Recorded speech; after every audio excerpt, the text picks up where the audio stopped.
Call the meeting to order and pledge allegiance and open silence. Pledge allegiance to the flag of the United States of America and to the republic for which it stands, one nation, under God, indivisible, with liberty and justice for all.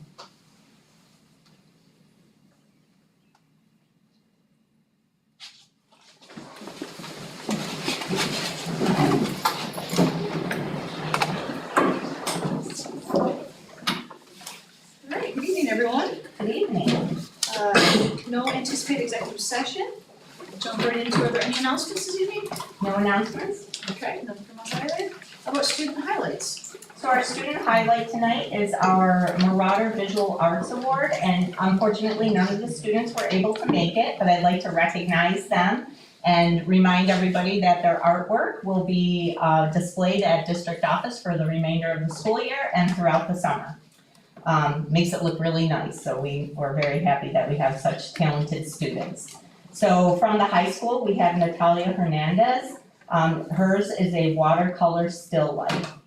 From the middle school, Layla Wertz, and she created cover design. She did 3 different book covers, and so we'll display all 3. And then finally, Zoe Enright from the elementary school did a jazz print.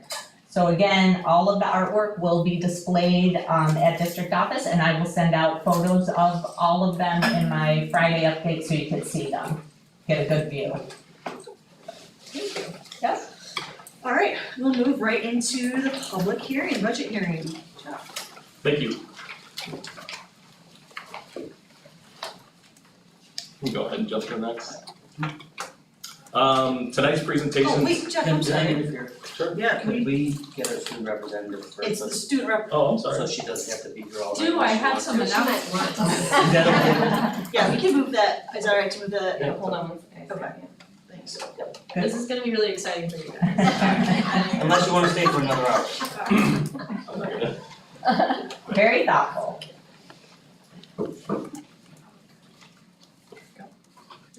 Okay. So the first thing I've got is spring sports, which is really riveting. Okay, so we've got tennis sectionals, the individuals, cause like it happens in like sections. So individuals was last week. I don't think that was great, but it's okay. And then they have a full week of matches this week, and then they play team sectionals on the weekend.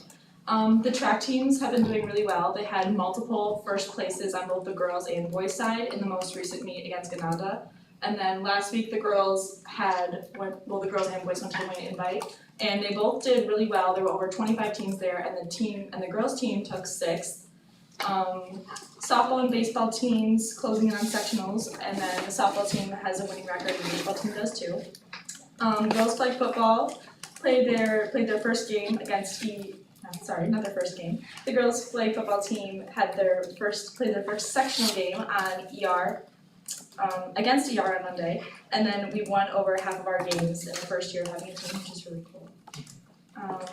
Teacher Appreciation Week is this week, so Student Council had like sweet treats for the staff in the lounge on Monday morning, and we're also going to be writing notes the Student Council's going to be writing notes for all of our faculty members, and we're going to be putting them in the mailboxes so that they'll be like personalized like thank yous for all of our wonderful faculty members. And then every member of the student body was also given slips, like appreciation slips that you could fill out. So you nominate your teacher, and then like you write your own name, and then I'm assuming that there will be like a drawing for the gift card, and then for both you and the staff member that you thanked.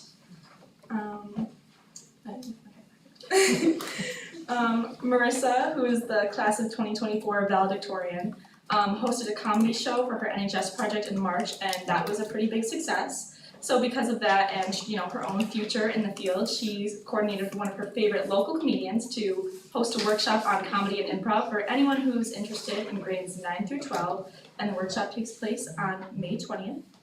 And then academically, students are starting to prepare for end of year exams like Regents and AP, and there's definitely a little bit of stress in the air, but it's still a lot to look forward to with the upcoming spring concert and various field trips, and of course the senior trip and graduation. So that's pretty much the high school.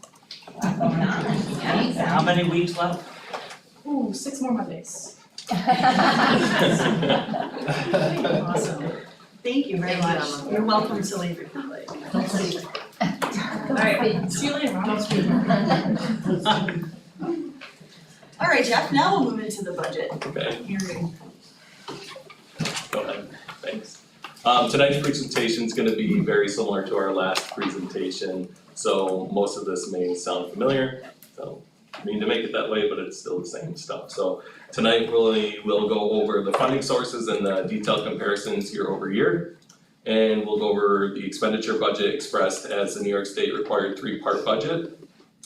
And we're gonna discuss contingent budgets tonight, and finally the ballot propositions. So, go ahead. So up first is the revenue side of the budget. This slide shows us a chart which summarizes a breakdown of the district's funding sources. There's 4 primary funding sources.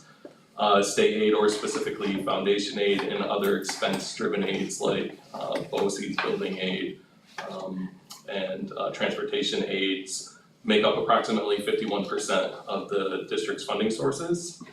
While real property taxes and district pilots make up about 43% of the district's funding sources. The remaining 6% is made up of district share of sales tax from Wayne County, other miscellaneous sources of funding like earned interest, and finally the use of fund balance and reserves. So to break down our revenue further, you will see our state aid is increasing $787,000. The majority of state aid increase is directly related to building aid, which is the result of capital projects and the associated planned debt that goes along with that capital project. None of this $787,000 increase is associated with foundation aid, which has typically been the largest contributor to state aid consistently year over year.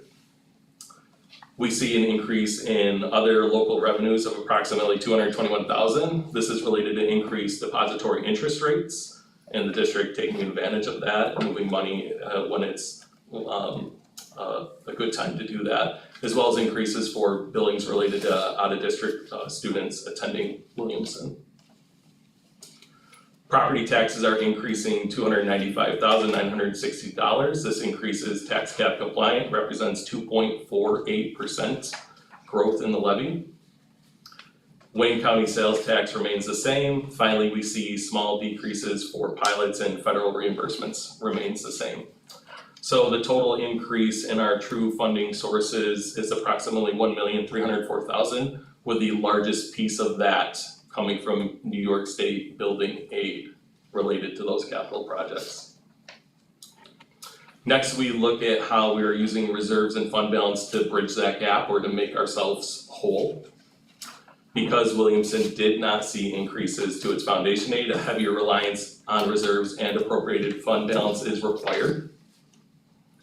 Overall, the use of reserves and fund balance is up approximately $300,000, with the majority of that coming from debt service reserve. Use of reserves and fund balance is always something we want to be mindful of to ensure we're not eroding the financial stability away from the district. And as presented in our budget workshop, Williamson has utilized this level of reserves in the past when foundation aid has fallen short and New York State has struggled to balance its budget. There are very serious conversations surrounding New York State's reconfiguration of the foundation aid formula for next year, and we feel comfortable with this level of use for the 24-25 school year.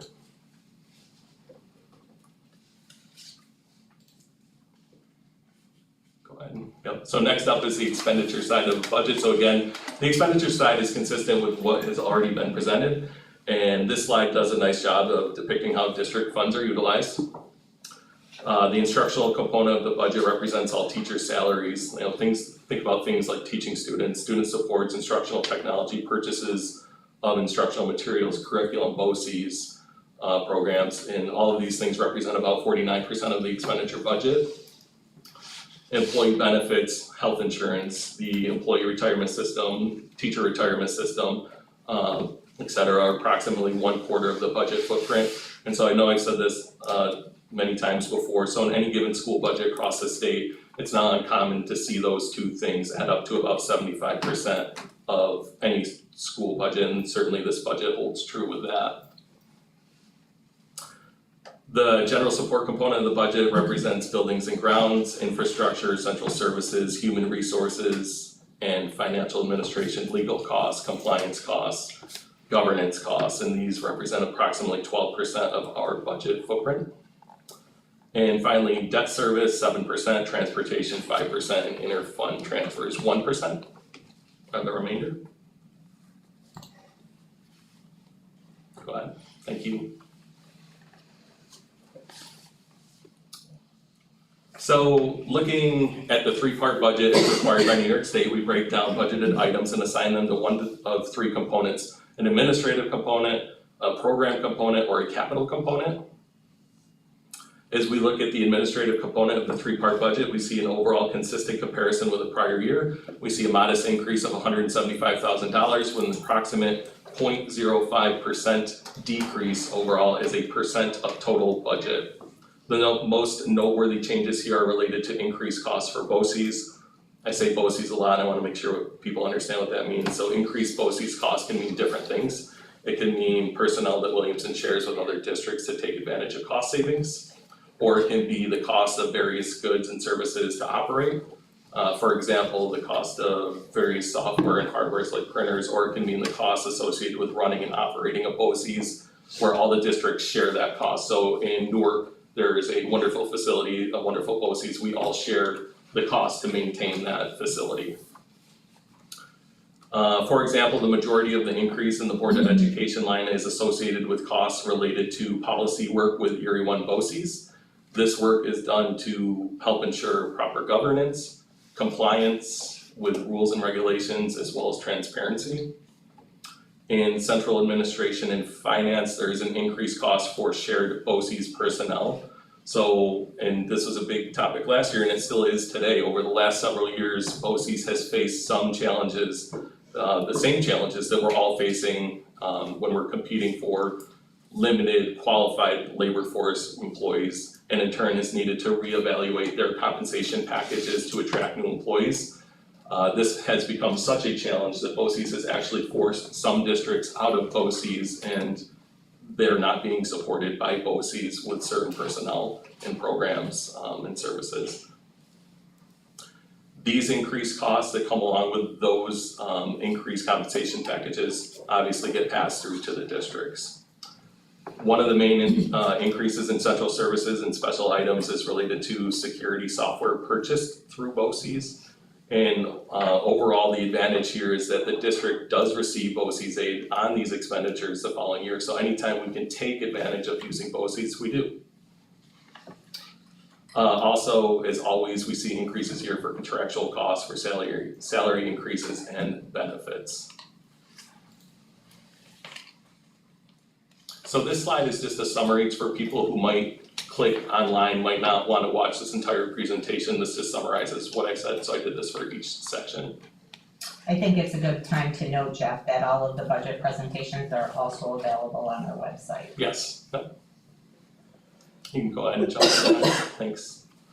The program component is the largest of the three-part budget as it houses all regular instruction, program for students with disabilities, occupational education, special services, instructional technology, co-curricular, athletics, transportation benefits, essentially all the costs of delivering these programs and services to students and the associated staffing, transportation, and benefits in doing so. I've said this before and I'll say it again, fiscal responsibility is a pillar of our strategic plan. With this in mind, the administration team is continuously evaluating the needs of the district while also ensuring we are being fiscally responsible to our community. As you can see by the numbers, we're seeing a dollar increase, approximately $680,000, and a decrease of 1.76% of total budget in the program area. The overall dollar increase here is less than normal and is the result of the discontinuation of positions based on enrollment numbers or retirements when we lose those positions through attrition. Approximately half of the school districts in New York State saw a $0 increase in foundation aid and have been required to make challenging decisions about staffing, and Williamson is not isolated from this. Other items to note in the program component are increases to programs for students with disabilities to maintain legally mandated compliance to student IEPs, as well as increases to transportation for out-of-district placements. And again, increases for those traditional, typical contractual increases for salaries and benefits. And again, this slide just is a summary of some of the notes for people who might not watch, who just wanna read those slides. Thank you. The capital component houses the operation and maintenance of our buildings and grounds, associated benefits, and where the debt service from previous capital projects are placed. Noteworthy items in the operation and maintenance are for continued use for security personnel with the district's SRO, continued use for security camera updates. There's a local aid available up to $35,000 every single year for camera replacements. Again, that is an expenditure, but there's an offsetting revenue the following year, so it's kind of like debt and the capital aid or building aid that I get and that I'll talk about in a moment. The biggest increase here is for debt service, the bottom line. In December of '23, the district signed a short-term borrowing called a BAN, or a bond anticipation note for the work being performed in the current capital project. The signing was a planned borrowing and is the $700,000 increase in debt service that you see here. This debt service has a direct building aid revenue stream tied to it, which I'm going to speak about in a moment. Finally, the capital component also makes continued use of the $100,000 capital outlay. Every year, New York State allows school districts to receive up to $100,000 of building aid for a capital outlay. With this budget, the high school will undergo work to renovate the gymnasium floor due to deteriorating conditions, as well as provide a window film that mitigates sun glare and UV rays during some of our sporting competitions. It's been noted that the sun comes in and is very disruptive to play. The advantage here with this outlay is that the district can do a smaller project and a little bit of a project and receive building aid instead of just paying for that out of pocket and receiving nothing. Go ahead. Thanks. So this slide summarizes what we just discussed and shows a picture of the gym floor. I mentioned this at the last meeting. A district's high school gymnasium is one of the most used spaces in any given school district. During the day, classes are held. After school, there's practices. At nighttime, there's sporting events. On the weekends, kids are in there practicing, or community partners have requested to use that space, and we try to accommodate that as much as possible. So the next slide, this is just some pictures so people can see. On the right side, it's hard to show up, and you see it more when you're in the gym, but there's pitting and indentations. In the center, that's just delamination of the floor. We have some board separation, and over time, bleacher impact. It's just the typical wear and tear when these high traffic spaces get used continuously.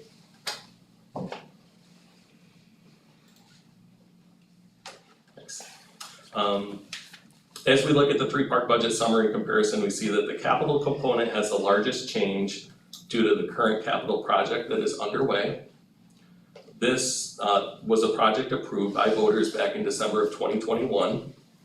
The capital component includes approximately $700,000 of planned new debt that is offset by a direct funding stream in building aid. In other words, expenditures are going up, but so does building aid, and the revenues go up.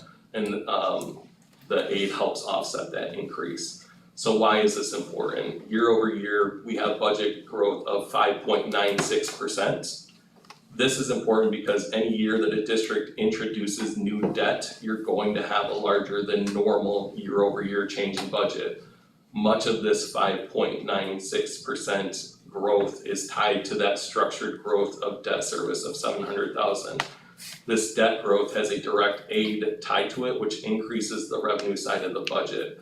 A more true budget growth percentage tied to actual out-of-pocket costs would be 3.37%, which actually falls below inflation of 4.1%. And again, the last bullet, tax cap compliant total tax levy growth at 2.48, which I mentioned before. So this slide is new. This next slide discusses contingent budgets. This was a question that came up at our last board meeting, right? Yeah, remember? A contingent budget is a budget that may be adopted if the budget fails to obtain voter approval. Under New York State law, if a school budget is defeated, the Board of Education typically has three options. They can resubmit the defeated budget for revote, they can submit a revised budget, or immediately adopt a contingent budget. A school board may not submit a budget for vote more than 2 times. If the second vote is defeated, the board must adopt a contingent budget. Some of the impacts of adopting a contingent budget would mean the statutory elimination of certain items immediately. This would include the capital outlay I was just speaking about, so the proposed 24-25 gym floor rehabilitation would not get done. The elimination of equipment expenditures, so if the district, for example, had a mower that blew an engine, we couldn't go get another mower, so we'd have to contract out a company to mow the grass. That's just an example off the top of my head. The elimination of restriction of community use of facilities.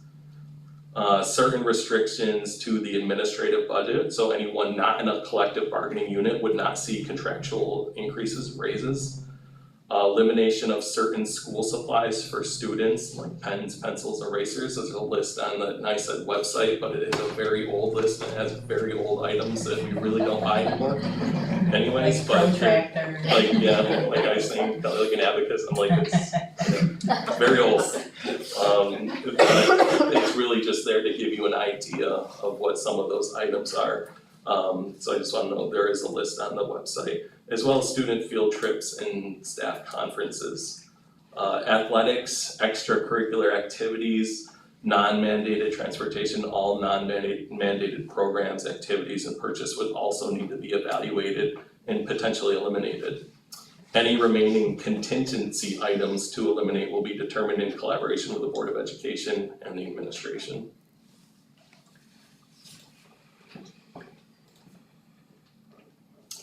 Thank you. Up next are propositions that you'll see on the ballot. So proposition number 1 is simply the budget. Voter approval is necessary for the budget to be implemented and move forward. If the budget is defeated, then we would hold a second vote or consider a contingency budget, which would remove those certain programs, purchases, and services. Proposition number 2, go ahead, you can change. Is a bus purchase proposition, includes legal language as to the value of the buses less trade-in value, as well as how much is going to be allocated out of our bus purchase reserve. So explaining the why here, the district receives transportation aid of roughly 81.5% of the total purchase value absent trade-ins. Using reserves to purchase buses saves money associated with the high interest rates when borrowing. It also saves money on bond rating fees, fiscal advisor fees, and legal fees. So essentially, we're looking to replace buses every 5 to 6 years, which means they're always covered under a warranty. There are fewer general repair and maintenance costs. They're continuously generating that state aid and staying in that program.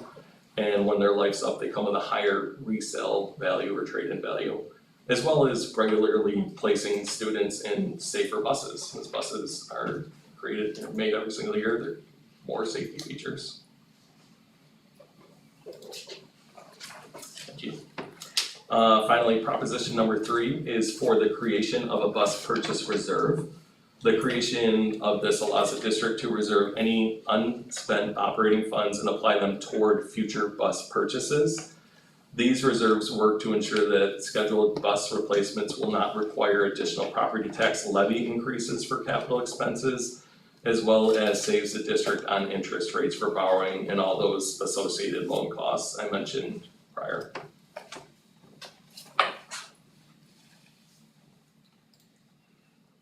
Some questions, that's it, questions? So that moves us into the question and answer period. So for the public, this is your opportunity to ask questions about the budget. I had two questions, just as I was. So you had talked about like the reserves and that we're dipping into the reserves and you said that you feel comfortable. If the state continues with not increasing funding or having continued decreases, how far do you see those reserves being able to? It's a really good question. Right now, I would put us out 4.5 to 5 years, Okay. but it's really hard to answer that question because the future is just so unpredictable, and it really depends on how much they cut the funding. If they make drastic cuts, and there's a pretty significant fear for our smaller rural districts that they're gonna do that. It might not be that long, it might not last that long, but if we're going with what our use this year and projecting that forward, it would be about 4 to 5 years. So a part two, you said that they're looking at remapping what that foundational programming funds looks like. Yeah. Where do you see that? Do you see that as being something that is more equitable, or do you see that not being the case and that it's gonna affect us? So I don't mean to sound like a pessimist, no. I mean, it's New York, I work for I consider it more of a realist. I think the city, New York City, has most of the power and the leverage. Mhm. And I sometimes think upstate gets forgotten. And a lot of it's gonna depend on enrollment and based on need, or what New York State deems is need. Which might not be what we all here in this room feel like the need is. So I think it's going to decrease, and by how much, I don't know. I hope that there is lobbying for us small districts. I really hope that.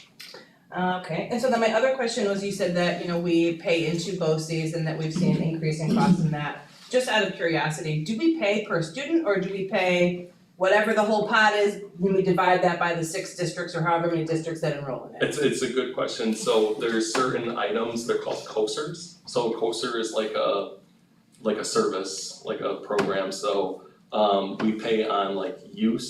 So we pay for our district treasurer, for example, is housed at BOCES. We're sharing that cost. So she does all the work for Williamson and she does all the work for another district. And so we share the costs, and it's all of her costs, including like her benefits and her salary and benefits for her. But there is a deduct where BOCES will only cover up to 30%, then so you get aided on that first $30,000, not 30%, first $30,000.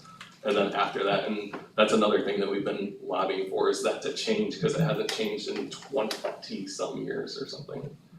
But there are some items that are per student. But that's also a cost saver. There are some items that are per student, Yeah, right? it's all Yes, driven. so, yep, and there's, Just depends on the item. it's the whole myriad of, so yes, and there's some items based on your WADA, which means resident weighted average daily attendance. There's other, if you saw the BOCES bill, you'd be like, whoa, like, It's like this thing. it's very thick and it's, yeah.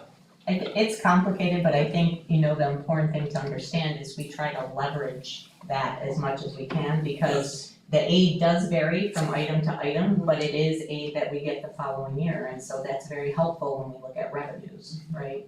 So we try to leverage that as much as we can. Yeah. The other thing that I wanna point out that's related to one of your questions, Angelia, is that Williamson is kind of a strange bird in the Wayne County, Wayne Finger Lakes area, in the sense that we get less aid per student than most schools surrounding us. And the reason for that is we appear to be wealthy.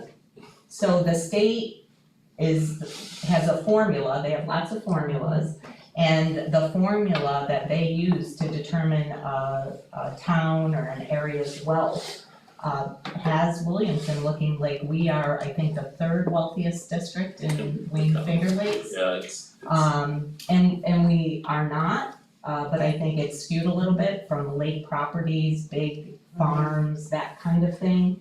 So again, as they revisit the financial formula for foundation aid, we're very hopeful that they will take into consideration all of those things that districts like us have to deal with or are Because part of. Our free and reduced lunch numbers Correct, is up. are significantly higher Right. than other districts, but we still appear to be Correct. wealthier than other districts, which that number would indicate as a whole, we're not.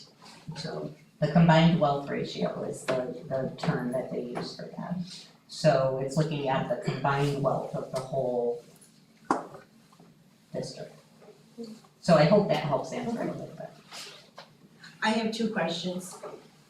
If I'm watching your figures correctly, you wanna allot $700,000 to fix the gym floor? No, it's actually less than 100,000, so every single year, the state allows us to do $100,000 capital outlay, which we will be aided up to $100,000 back on. The 700,000 is for debt that's happening now, so I don't know if you've driven around the district, you'll see all these things happening. New windows right here. These windows, and these were part of a project that was approved, capital project before I even got here. And it's the debt associated with the project that we're doing now, that's the windows and it's univentilators and it's playgrounds, in auditorium work, it's all of that work that's happening. And then my second question, thank you for answering that. My car's 15 years old, they're not meant to break down. There's no reason a child can't be on a 5, 6, 10-year-old school bus. They don't break down.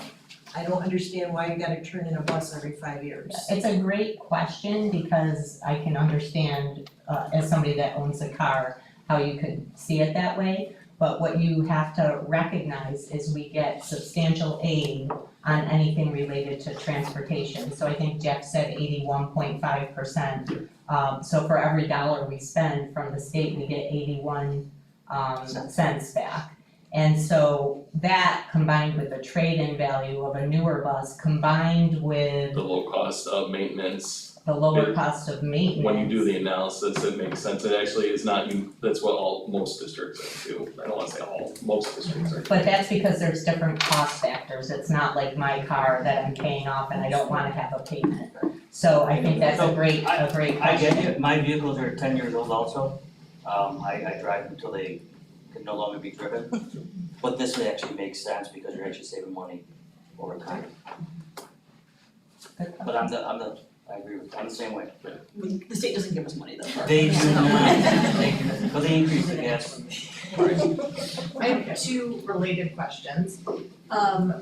With the contingent budget possibility as well as the transportation reserve that's being put out there, is additional information being shared with the voters regarding what it could mean if we have to adapt a contingent budget, like with the elimination of different programs, as well as that lovely meeting from November about all the transportation changes that the state is requiring and the increased cost from that. Cause I mean, up until November, I had no idea that that was a thing the state was gonna require of us, so is there information that has been made public or will be made public in the next week to kind of say, this is a possibility with contingency, and if that happens, these are the things we are looking at, and also, this is what the state's requiring transportation wise.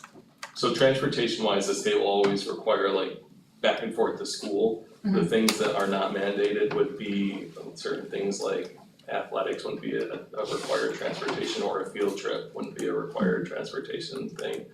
I haven't done a presentation about what exactly would be removed other than tonight, what you saw tonight. Those are statutory items that legally you would have to remove, like that outlay, like those capital So I expenditures. think if we just pull that out of your presentation and do a separate press release of sorts, like this is what this means for people wondering, I think that would be, just take that slide and explain that. And additionally, like with the transportation, like New York State's Are gonna you be talking telling. specifically about the electric bus initiative or, Yeah. okay, Well, yeah. that part, but just also just the contingency part of like what this could potentially reduce, because obviously everybody wants more programs, more sports, more this, more that. Right. But then, just to lay it out to everybody of like, this is what could happen if we go down this path for a contingency, and also this is what the state is requiring with electric buses that we need to kind of be prepared for.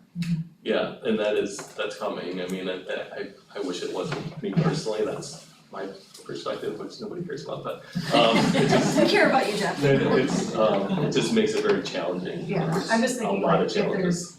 if I hadn't come tonight, I wouldn't have known really about Contingency. how that is broken out, and I think it could I just think be it's a great suggestion. beneficial for the community going into next week's vote. Absolutely, thank you. Are there any other questions tonight? Yes, what are your assumptions about the enrollment for the next period? I'm assuming it's less than this year? It is, go on. Yeah, I can speak to that a little bit. We've had some extensive conversations about declining enrollment. It's not just Williamson, it's most schools in New York State. I think out of 700 schools, there might be a handful that are seeing steady or growing enrollment.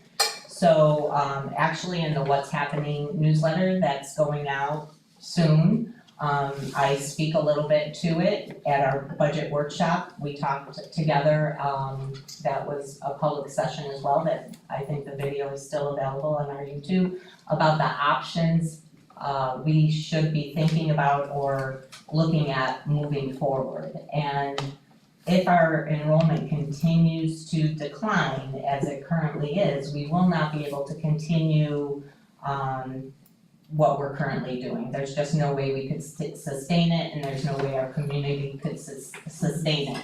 So there are options, there's a lot of options, so we can continue to share more with neighboring districts where that makes sense and where it's possible. We've already started to do that with some personnel, some of our athletics. So we will continue to do more and more of that, I'm assuming. But then we can also look at consolidating our buildings or our programs, or looking at sharing with other districts, consolidating with other districts. But some of those things are multi-year processes. So it is something that the district and the board need to start thinking about and considering, and what direction we're going to go in. But there's a lot of, I think, exploring and data analysis ahead to determine what the best pathway will be. So I didn't hear a particular number. Of enrollment. Yeah. So currently, we have just under 1,000 students, and our class sizes on average are about 72.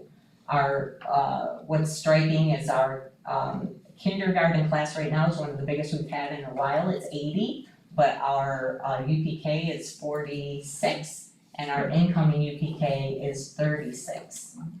So, yeah, so those are very small numbers. Out of curiosity, what was the UPK number for the class of kindergartners that's 80? High. 65, yeah.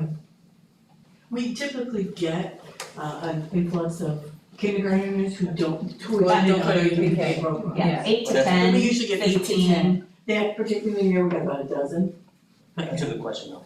usually 8 to 10.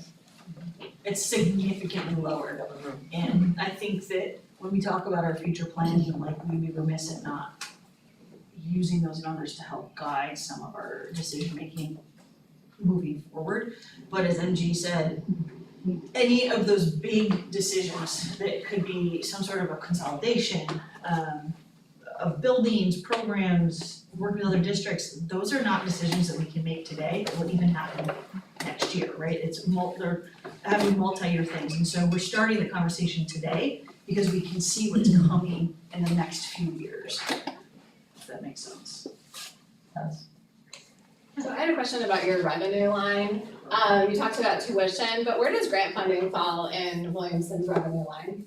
So grant funding is not part of the general fund, it's not what people are voting on, so you don't vote on, Right, but it does offset your budget. right, and those expenditures have been removed if I can offset, so you wouldn't necessarily show a revenue line that is for grants. But because when voters vote, they're not voting on revenues either, they're voting on expenditures. Right, but I'm just asking a question about the budget. I understand. Okay. That's the answer. Can I clarify? I think you're at, so the expenditures that are attached to a grant aren't in In here, the yeah. presentation, they're not. They've already been removed out of this Right, but you're also not reporting any grant funding because because you're people removing don't it out of the vote on a budget. grant. No, but it does offset your salary costs, like I'm just And- asking like how much of do we get grant funding in our district? Yes. And how much is that? It changes every year. So for the last academic year? A great spot to look would be in our audited financial statements on the district website. So every single year, the district undergoes an annual audit with independent auditors who come and look at our financials. And all of that information is in there, but grants change every year.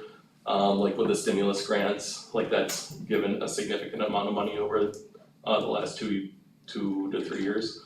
But that's all going away September 30th, the final ARP grant is ending.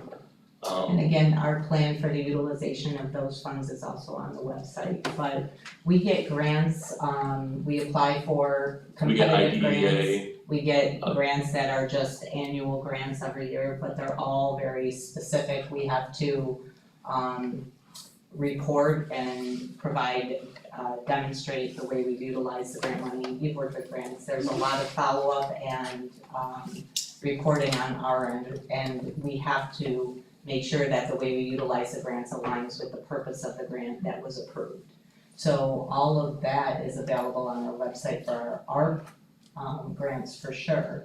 Yep, so any expenditure that can be reclassed to a grant has already been reported on this general fund budget that you're voting on.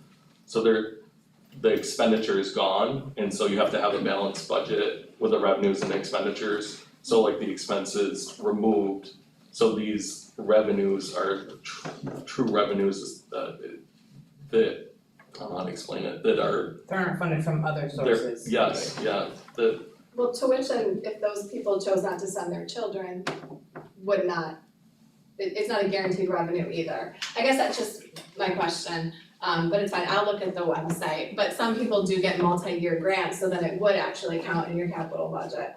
Multi-year right, and the grants too. expenditures have been removed for that already. So Right.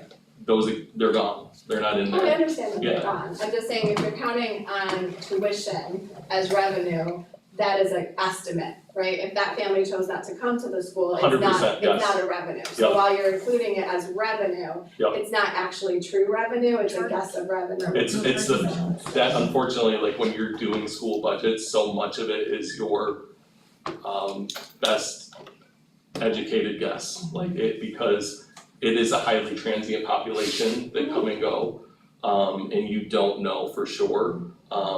So you have to take your best guess at what that number is going to be. Well, not underestimating it too much, but certainly not overestimating it. It's based on past year data Yeah. and also the programs that we offer. So we don't allow just anybody to tuition to Williamson. The only students who tuition to Williamson are students in what we call consortium programs. Those are shared special ed classes because a district can't sustain a whole special ed continuum on their own. So districts that are close share those classes. And so if we send a student to Marion for one of those classes, we pay tuition, and vice versa, if they send a student to us, they pay tuition. But the costs of that class actually don't change based on the tuition that's paid, so we still actually have the cost whether we pay the tuition or not. Because the number of houses of the existing Williamson isn't drastically changing, the tuition cost, like there is no tuition, because if you move out of the district, somebody's still paying taxes on that home, if somebody else moves into that home, whether they have a child that goes to school or not, right? So you're asking about tuition for like students that come and go? Well, students who come into the district who are not Residents. Yeah. because that is a transient number. But we don't allow students to come here and pay tuition except for a consortium of students like that. So like if you lived in Sodus and you wanted to. No, I understand, Okay. it's more like, if you're, I guess, some institutions do report grants, especially grants that cover capital and indirects as part of their operating budget. But we're not doing that here, so that's the piece of clarification. Who's I don't doing think that? schools do that. What school does that? I'm curious, cause No, I didn't say school, I said institution. oh, okay.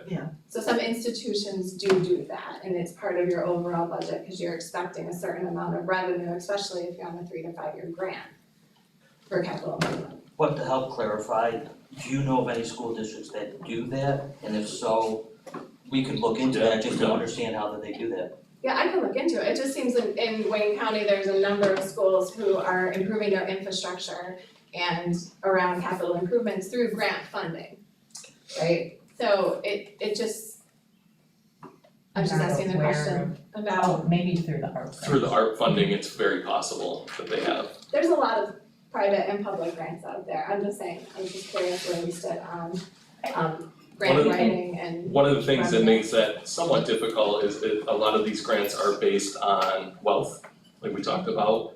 And some are, not all are, some not are. all, I didn't say they all were, but some of them are, and a lot of them are.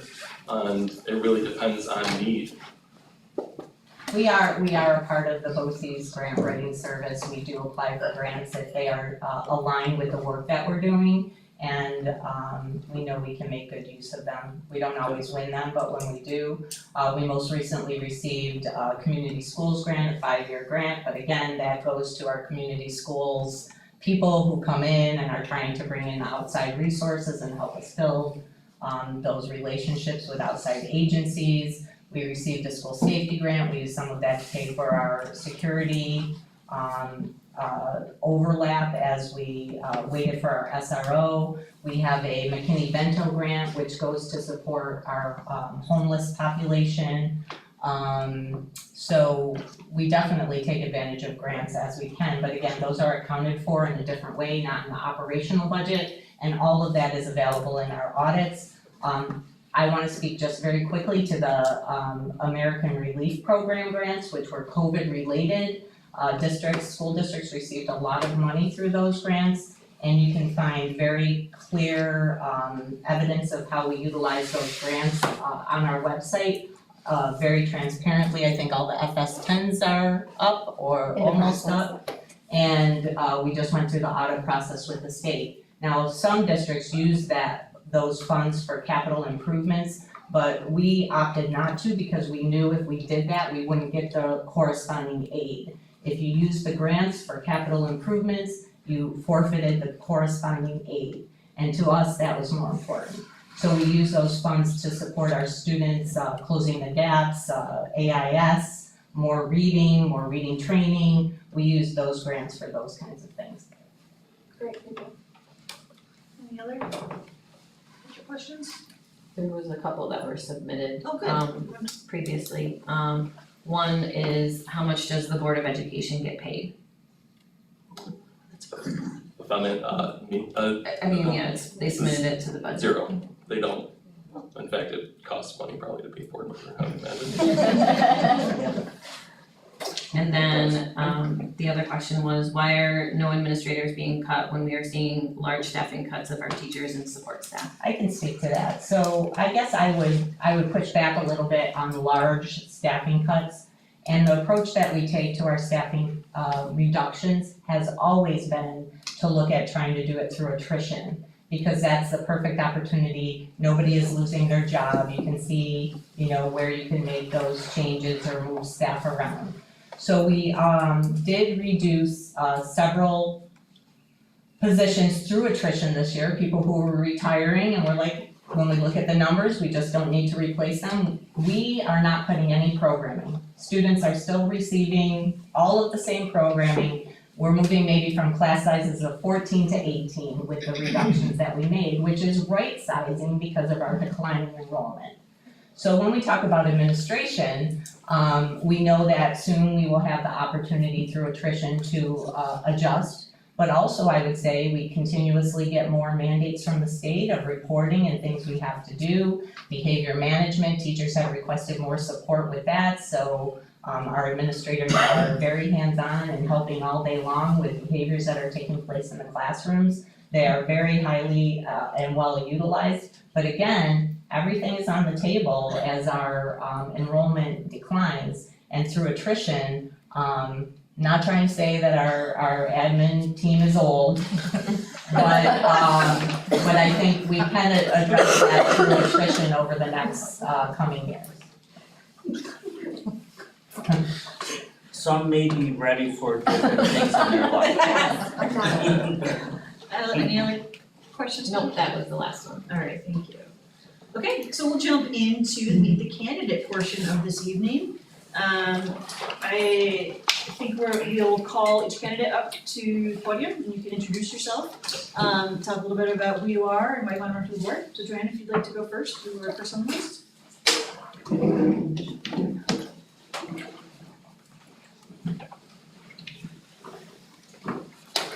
Anywhere you want is fine. You don't have to use the podium.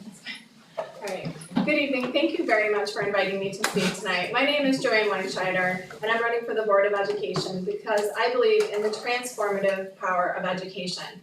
Every child in our district deserves a quality education that prepares them not just to meet the challenges of tomorrow, but opens the door to their individual future. Personally, I've been a Williamson native for over 30 years. I'm an alumni of Williamson Central School District, and I currently live in Williamson with my husband and 3 children. I hold a PhD in nursing where I specialize in my doctoral education in curriculum, statistics, research, and evaluation. I hold a master's degree in leadership and healthcare systems and a bachelor's of science in nursing. I've worked the last 13 years in higher education and have a rich background and understanding in curriculum, development, evaluation, strategic planning, experiential learning, grant procurement, teaching, and budgets. Prior to this, I was a transformational leader focusing on developing processes aimed at malpractice risk reduction and cultural change at a large academic medical center. This combination of experiences make me an ideal candidate for the Williamson School Board of Education. As we know, education is the most powerful tool we can offer our children. It is the foundation upon which we build a brighter future. If elected, I will focus on 3 key areas: enhancing educational quality, promoting literacy, and ensuring transparency. First, let's talk about education. Education is not just about learning facts. It's about learning how to think and the reasons behind it. It's about nurturing creativity and curiosity while paying attention to evaluation in those areas for improvement. It's about teachers and students striving in an environment that champions both rigor, student needs, and flexibility. Our curriculum needs to be dynamic, adapting to the needs of our society and the individual talents of each and every student. It should support the students who are striving and the students who are struggling. It's about understanding the dynamics and experiences that play a role in where they are academically today, as we know each child is unique. Literacy is the gateway to learning. It's an essential tool that every child must possess to succeed in society. Reading is a fundamental building block of that success, which all other learning is built upon. We must prioritize literacy to ensure that every child reads proficiently upon graduation. Currently, the Williamson Central School District report card posted on the data.nisad.gov website for 2023 identifies that our literacy levels are extremely low, with only 27% of 3rd graders and 21% of 4th graders achieving proficient scores of 3 or 4 on the New York State exam. This data means that we have a large volume of struggling students. It's 2 out of 3 students in our district did not meet proficiency. This is not surprising, given the robust discussion across the U.S. regarding whole language versus the science of reading. Given this high percentage of struggling readers, New York State Governor recently pledged $10 million to assist with the implementation of the science reading curriculum and further teacher education. She earmarked or suggested by September 2025 that all school districts will need to certify with NISAD that their curriculum, instructional strategies, and teaching professional development align with these elements of instructional best practice in the science of reading.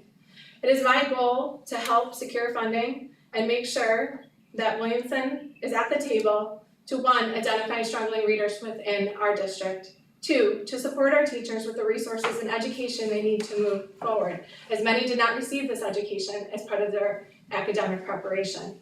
And 3, foster a district-wide culture that understands that literacy and those related resources, which include special education services, classroom-level instruction, and remedial platforms for students that have already aged out of reading but continue to struggle in this area.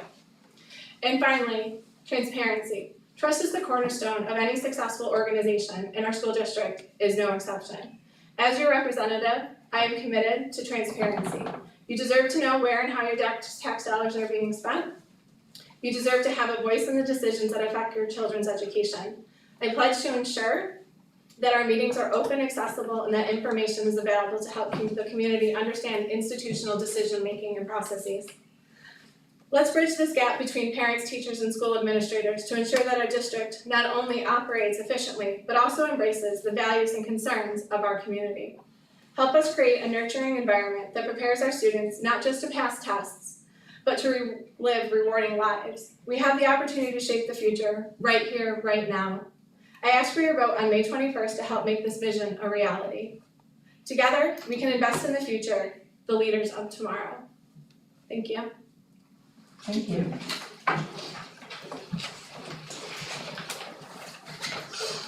Francis.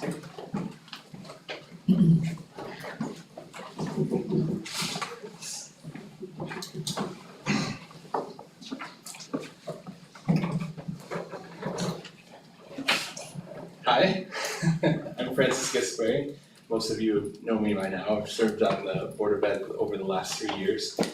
20 years ago, we moved here with my family. I'm the pastor of 2 churches in town, and we didn't plan on, oh, that's nice, you can leave that. No. The birds. I know it's getting warm in here, so I just wanted, is that too loud? No, you're good. Yeah, so 20 years ago, I moved here with my wife. She was pregnant at the time with our oldest, Isaac, who is going to Houghton College right now, Houghton University. And Gracie will be graduating and going there as well this coming year. Most pastors don't stay 3-5 years maybe. But when we found this community, we chose to stay here. And it's been 20 years. Not only have we chosen to stay here, it's 20 years at the First Baptist Church, and I've been 9 years at the Bridge Church Fellowship, serving 2 different churches in town that serve this community. And we fell in love with this community because it's made up of people who give above and beyond in everything. Above and beyond in helping others, above and beyond in helping our students learn.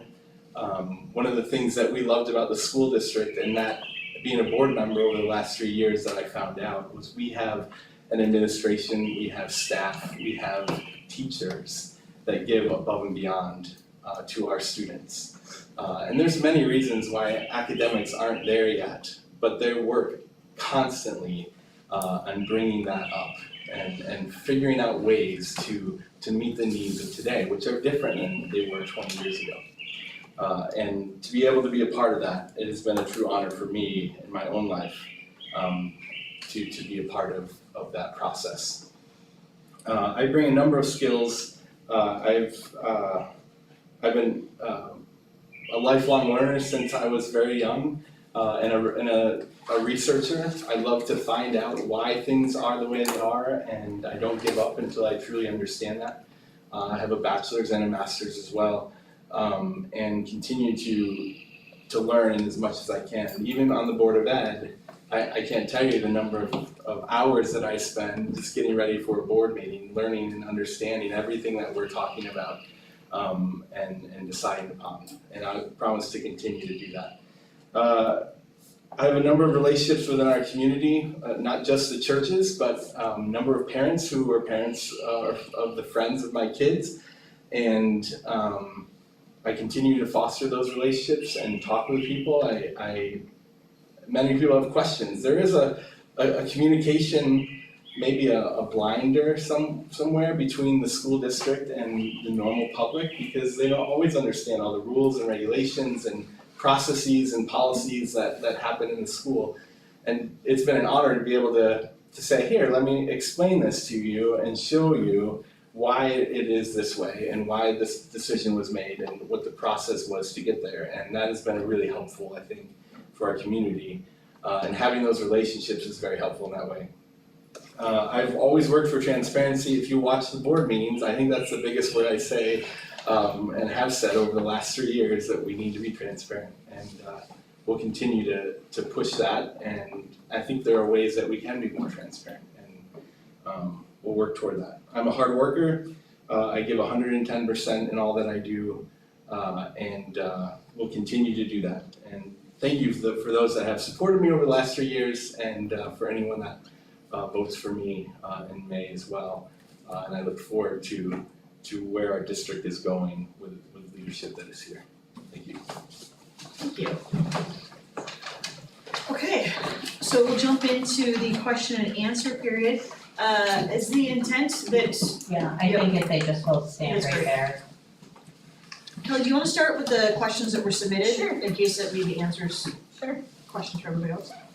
We'll just kind of go back and forth. Joanne, I'll start with you for the first question. What is your stance on keeping books with sexually graphic content out of school libraries? Okay, I did a little bit of research on this question. In New York State, there is no specific law that addresses the banning or censorship of books that I was able to find. Instead, it's public schools and libraries that become the intersection for these conversations. In these cases where children are involved, decisions are often made, again, at the school board or at the library level. If elected to the school board, it is not my personal opinion that is relevant in this matter. It's about facilitating an opening conversation for people to have the opportunity to talk and share their side of the story or their opinions or their beliefs. And it's about facilitating open and honest and timely communication for the school board then to come to a consensus that mirrors the public interest. What was the question again? Yep. What is your stance on keeping books with sexually graphic content out of school libraries? So this is an interesting issue, right? In our society, we have a First Amendment that says that we can use our freedom in any way we want to use it. And yet, I think in my own personal life, there are times and moments when restrictions should be used. There's a reason that there are R-rated movies versus PG-13 or PG or G, right? There are reasons that we don't show those in school. So I think that there is a sense that, yes, sexually explicit, maybe they don't belong in the schools. Public library might be the place that people want to get those, but I'm not sure I'm as comfortable having them in the school at all, so. Okay, move on to the next question. When you or someone you know has a problem with the school, how should you handle it as a Board of Education member? You want me to go first? Yeah, you'll go first this time. I think there's a chain of command, so if someone came to me with an issue, I would turn them to that. So if it's with a teacher, that they should talk to the teacher, then the administrator, then the superintendent, and then it would be brought before the Board of Ed if it became that big. But listening to the person, finding out exactly what the concern is, ways that I can help in the process of helping them, are all ways I think that we help as board members.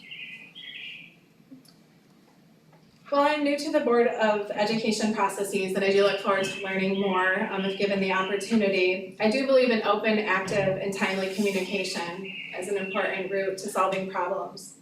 It is important that opportunities for improvement and concerns are articulated and the concerns of the individual are heard. So once the communication is shared, it would follow the chain of command as outlined in the school board handbook for New York State to encourage the individual to go back and talk to the individual that they have a concern with and then to move up through the chain of command up to the principal and then the superintendent and then onto the school board. The piece that I think is important and sometimes missing is what happens when resolution is not obtained. At either the principal or the superintendent level. So I think there's value in checking back in with people to make sure that their needs or their concerns are being met. The other piece is about tracking conflicts and opportunities for improvement to see if there are themes.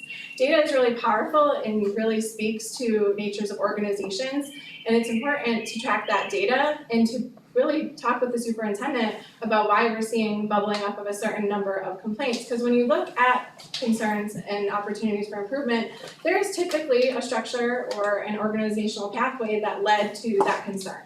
So I think while it's important to turn back to the individual and have them move through the chain of command so they take on that initiative, it's also important to look at it from a system standpoint and think about where those opportunities lie. As a nurse, the chain of command is at the heart of our practice. It is something that we teach fundamentally to our new nurses, and it's utilized all the way up through our chief medical officer. So the chain of command is something that does work. I do believe in it, but you have to have the processes in place to have that open, transparent communication. And you need to look at resolution of conflict. And I do believe that sometimes mediators and additional parties should be at the table to help resolve, especially in certain situations when resolution can't be met. Thank you. The next question, Joanne, you'll start on for this one. How do you approach conflicts of interest or ethical dilemmas that may arise in board discussions? In the area of conflict for interest, I've always been taught that if you have a conflict of interest, you need to recuse yourself or remove yourself from the situation.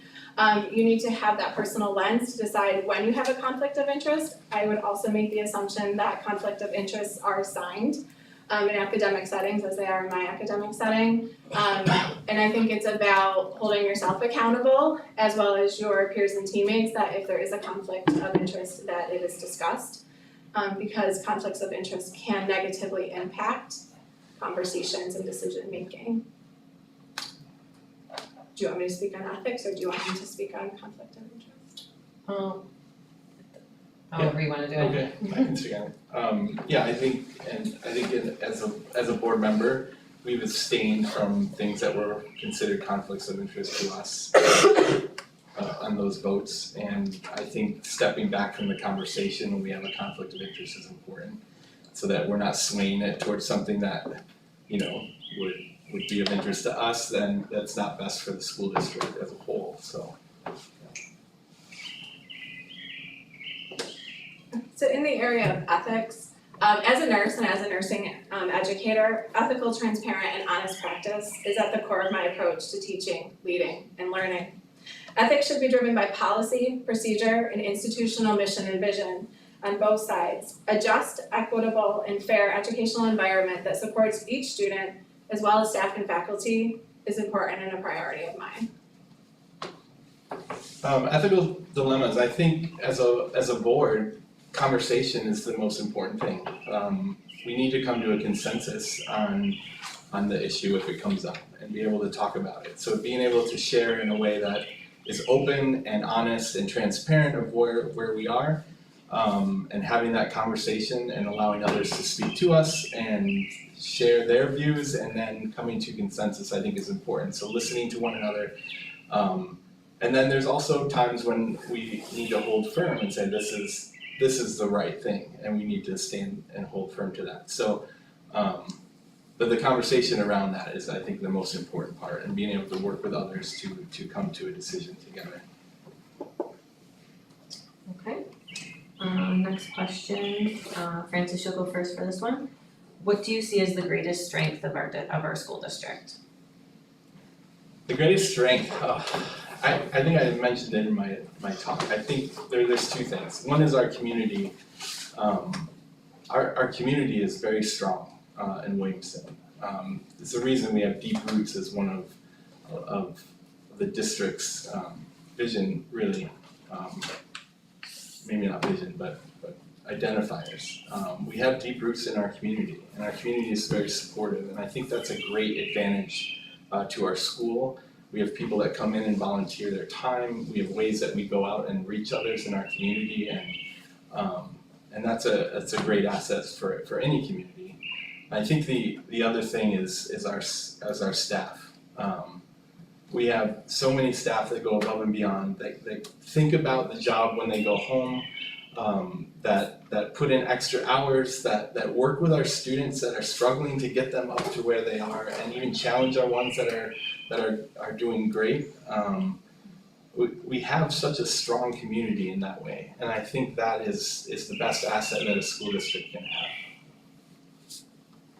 So similar to Francis, I also said one of our greatest strengths here in Williamson is our deep roots and our community connection.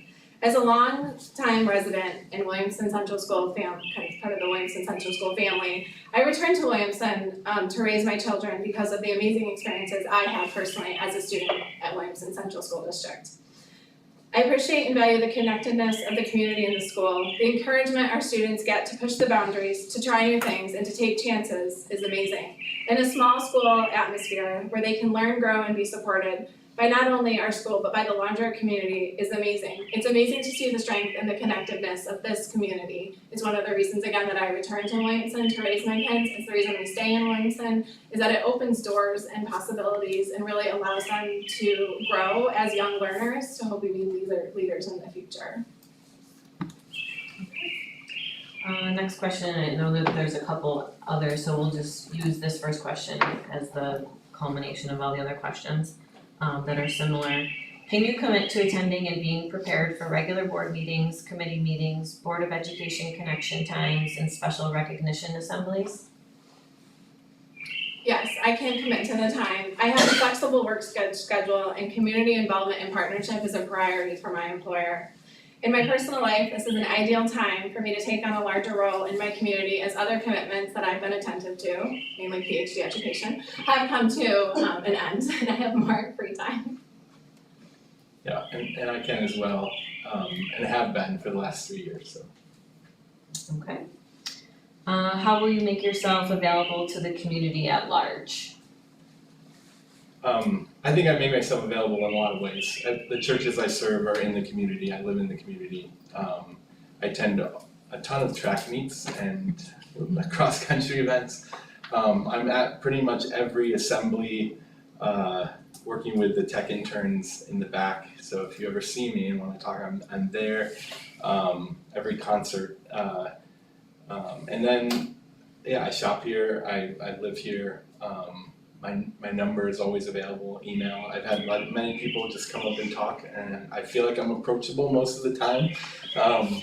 So I think there's lots of ways that people could get in touch with me and have, so.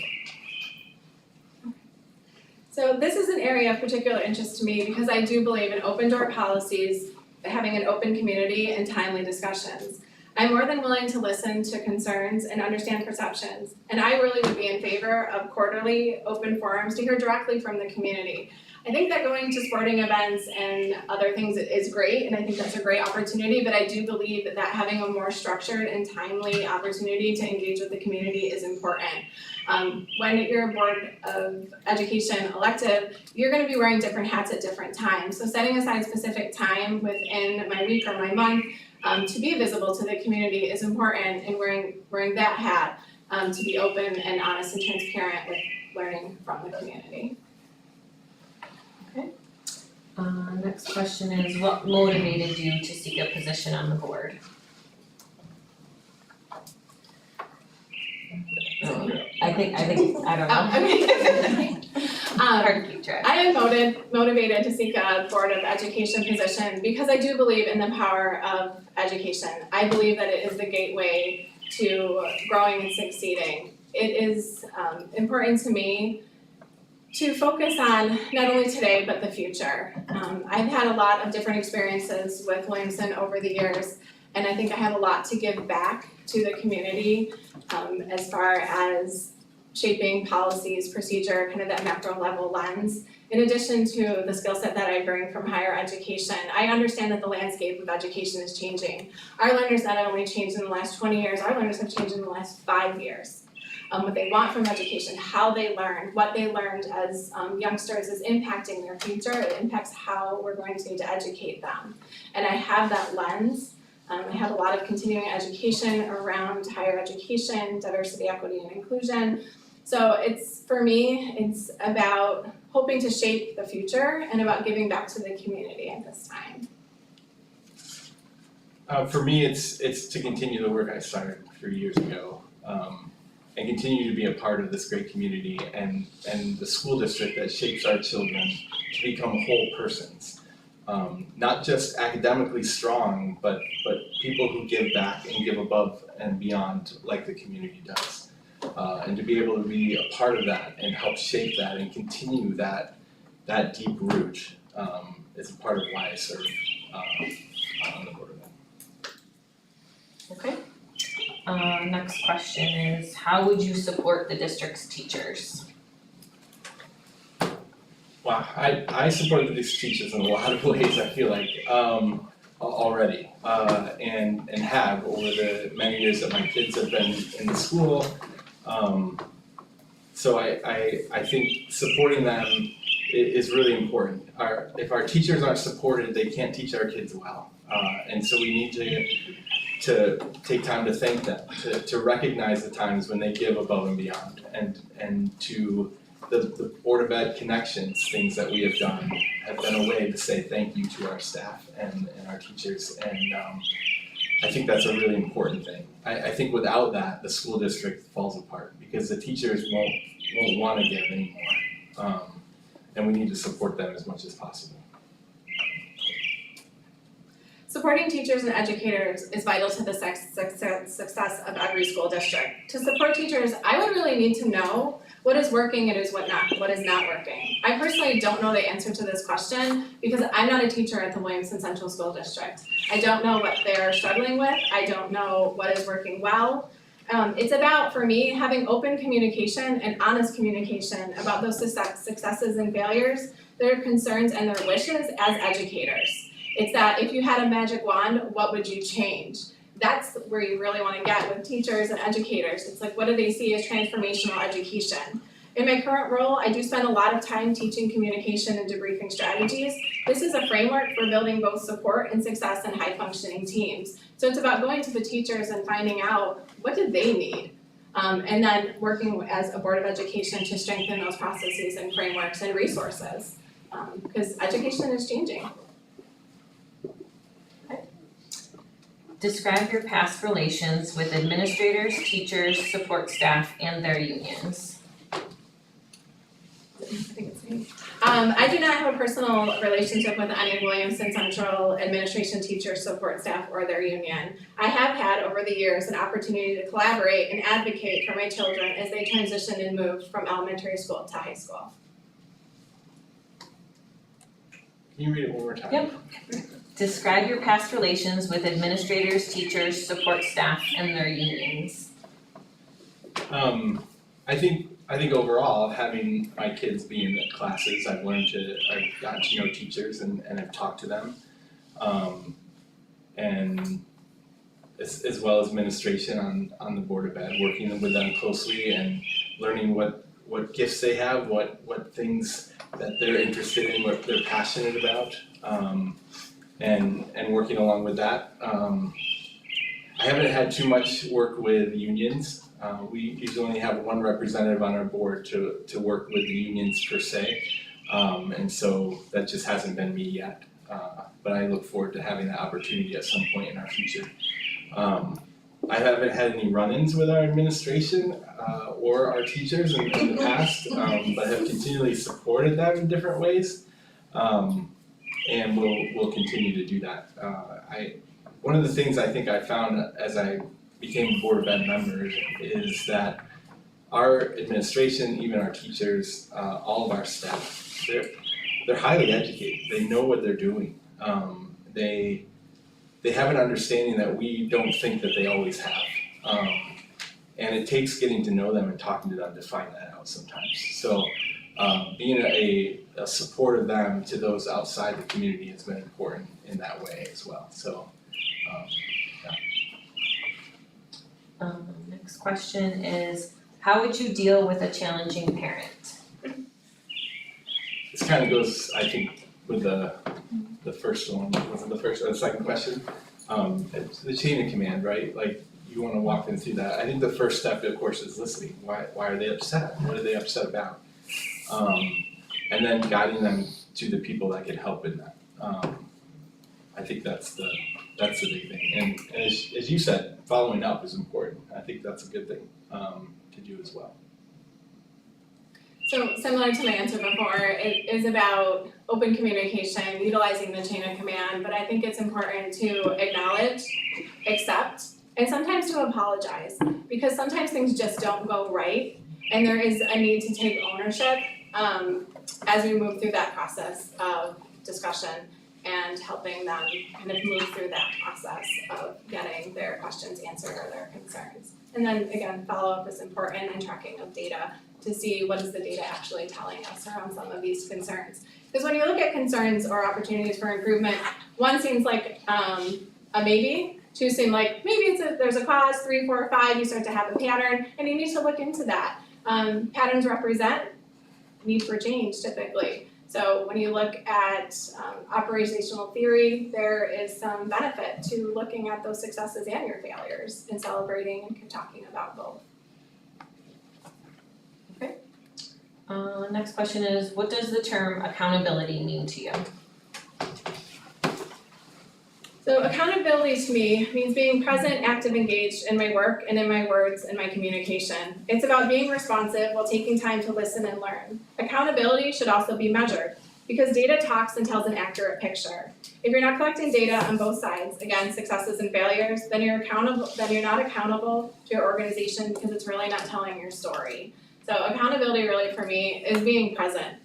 Present to answer questions, present to communicate, but also present to track information, because information leads you in the direction of change and growth. Accountability for me comes with a lot of responsibility.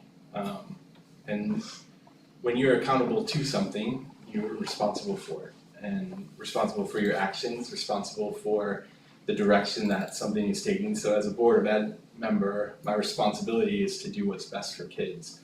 And that doesn't mean just my kids because they're in the district, but what's best for kids, even if it might not benefit my kids at all. And there's a transparency in that as well. So allowing people to hold me accountable to that and to question decisions and to be able to share why I believe or voted the way I did, and the research behind that vote as well. So that we're not just coming in here, not having done anything, just voted on something, but I've done the work and I'm holding myself accountable in that way to the decisions that I make. So that all is about accountability for me. Just a couple more questions that came in late last night or early this morning. What is your view on securing grant funding in K-12 schools, and what do you see as your role in grant funding? I mean, I think, as Jeff talked a lot about it tonight, grant funding is important. It's another source of revenue. It's another way that we can grow our programs, take things off of the budget, spend money on different things that we need to. And I think that's an important thing. I think my personal work in that, I don't know that I have any personal work in that field, the sense of going out and trying to find grants. So I would support us doing that, but I don't have an actual personal,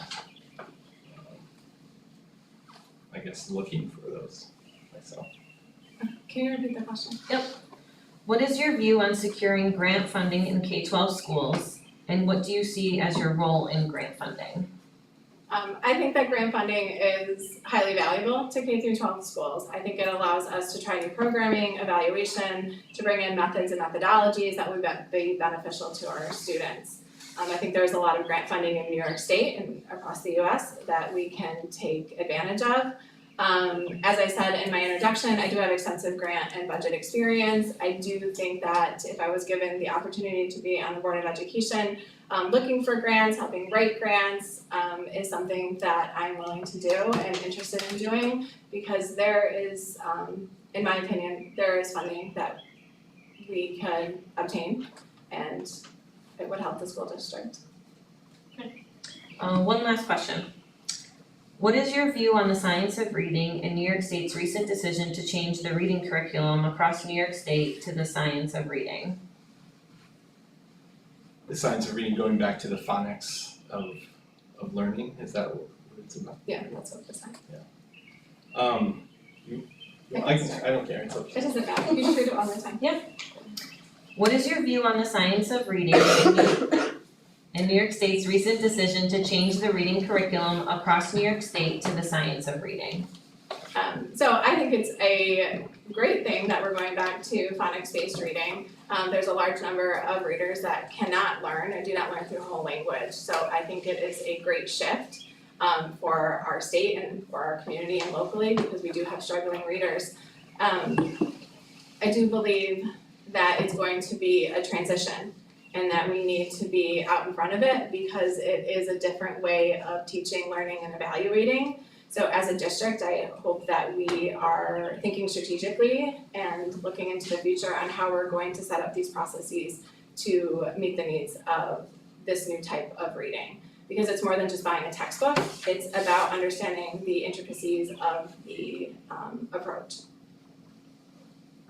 I think that the governor made the decision because our current program isn't working as well, and the new science of reading was working many, many years ago. So I think it's a good shift in that direction, and I hope, and I'm sure that our district is already on top of that already and moving in that direction. So I would support that that as well. I think phonics is a good program overall. I mean, I think all of us had phonics growing up rather than what we're currently teaching. So it may even help our parents, help our students some in reading as well, so.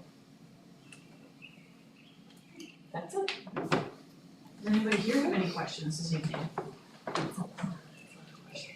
So, Mr. Gaspar, I already got to ask you a question on Facebook, so don't think I'm ignoring you, I'm just gonna ask Joanne, because I haven't publicly made her answer a question. I think sometimes, people think that the board has more power than they actually have, and really, when you're talking about literacy and direction and curriculum falls on this side of the table rather than that side of the table. How do you see yourself working with this side of the table to accomplish the goals that you have coming into it as a board member? I think my understanding of the Board of Education, again, I'm new to, I've done some reading about the Board of Education, but it's about being checks and balances. It's about understanding the mission, vision, the strategic plan, and seeing if it's actually working and getting us to where we need to be. It's about looking at data and really seeing the success or the struggles and then being there to support from, a step back, right? I understand that it's not directly impacting curriculum, but there's an opportunity to ask questions as a board member, to encourage transparency, to really think about where we are today and where we want to get, and then kind of have that larger lens. Any other questions? All right, thank you. Thank you Appreciate that. both. That was a lot of questions. Yes,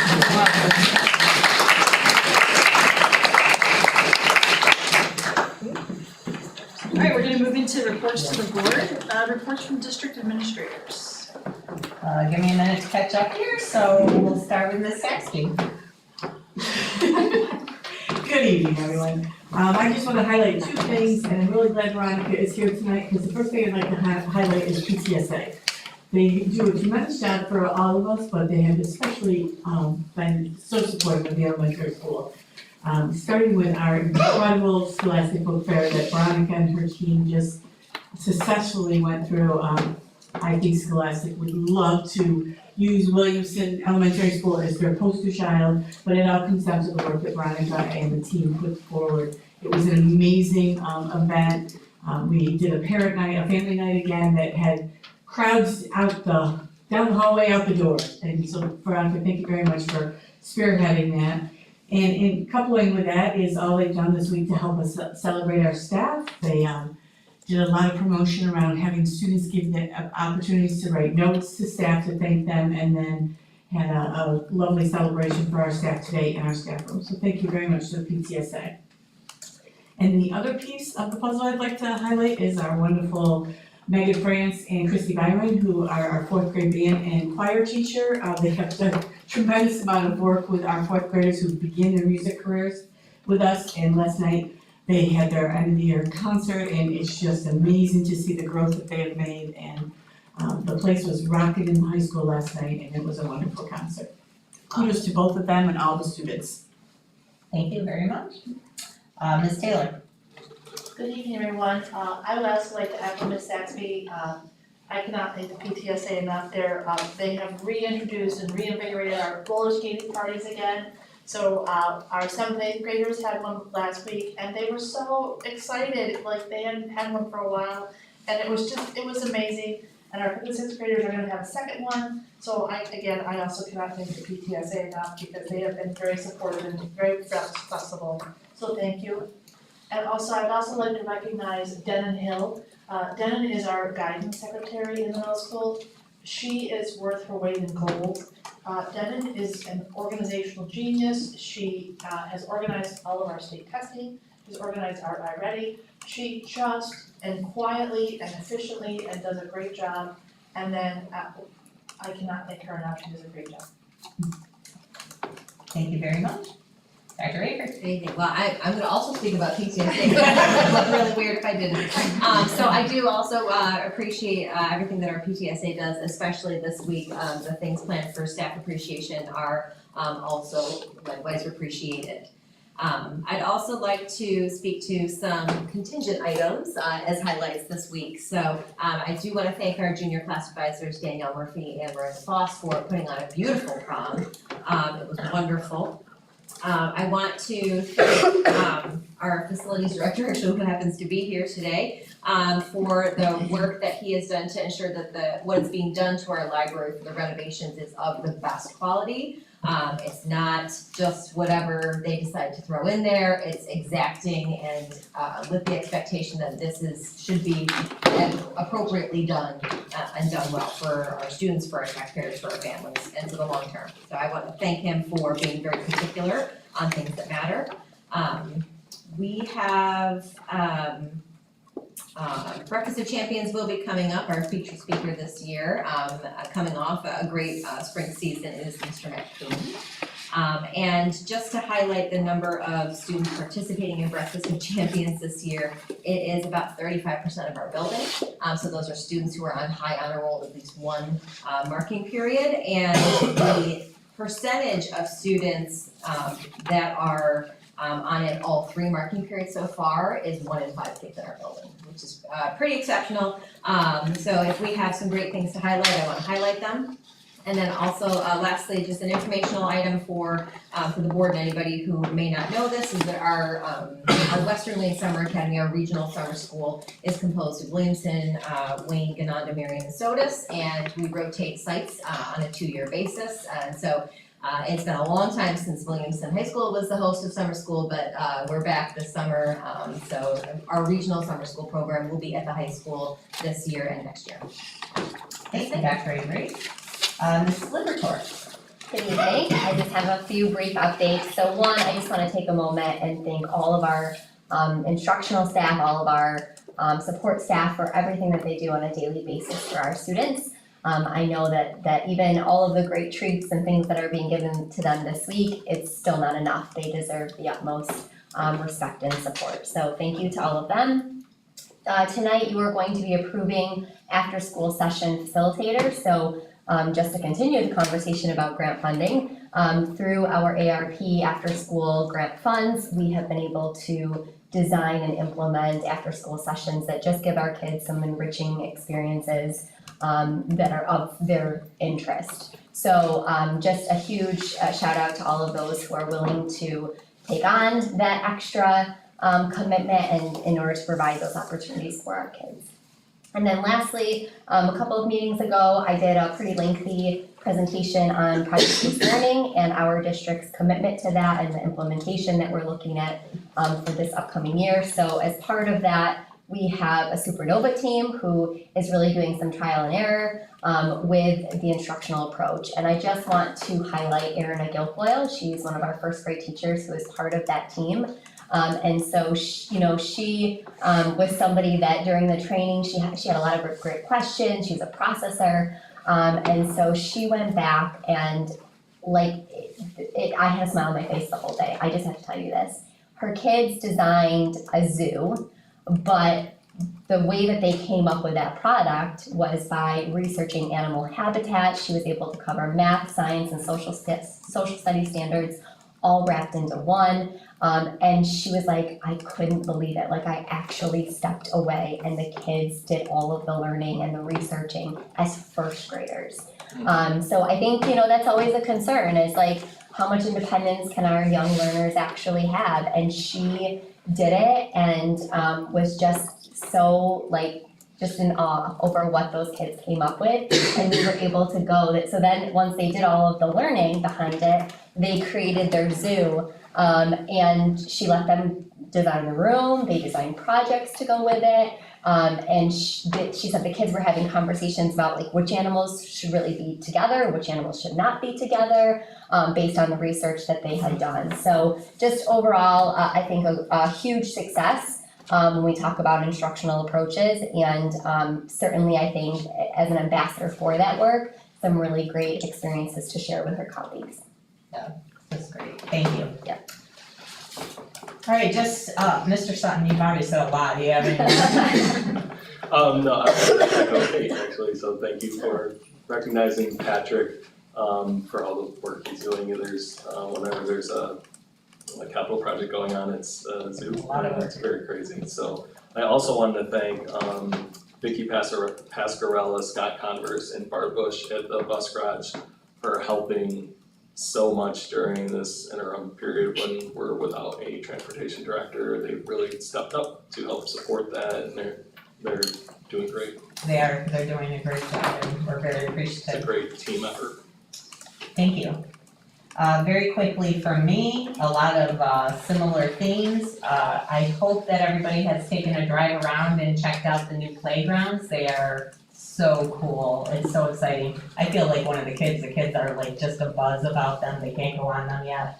But they are very nearly done, and we'll be doing a grand opening. I bought some ribbons, somebody's gonna help me cut out some letters, we're gonna invite some important people, all of you are invited. And Patrick made us Williamson specific scissors, so we're just really excited to get those playgrounds open for use. I can't be more excited than I am about it. I want to take a moment to recognize our school nursing staff. Today is their appreciation day. Haley Musklow, Lynn Worsinger, and Beth Moore just work above and beyond to make sure our kids are well taken care of day in and day out, so thanks to them. Also, teacher appreciation, a staff appreciation week. I think we've said, and it bears repeating, we have a phenomenal staff here.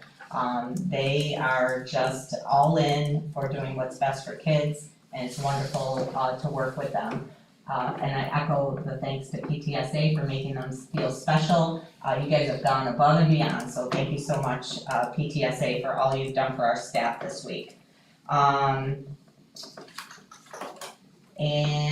that is it for me.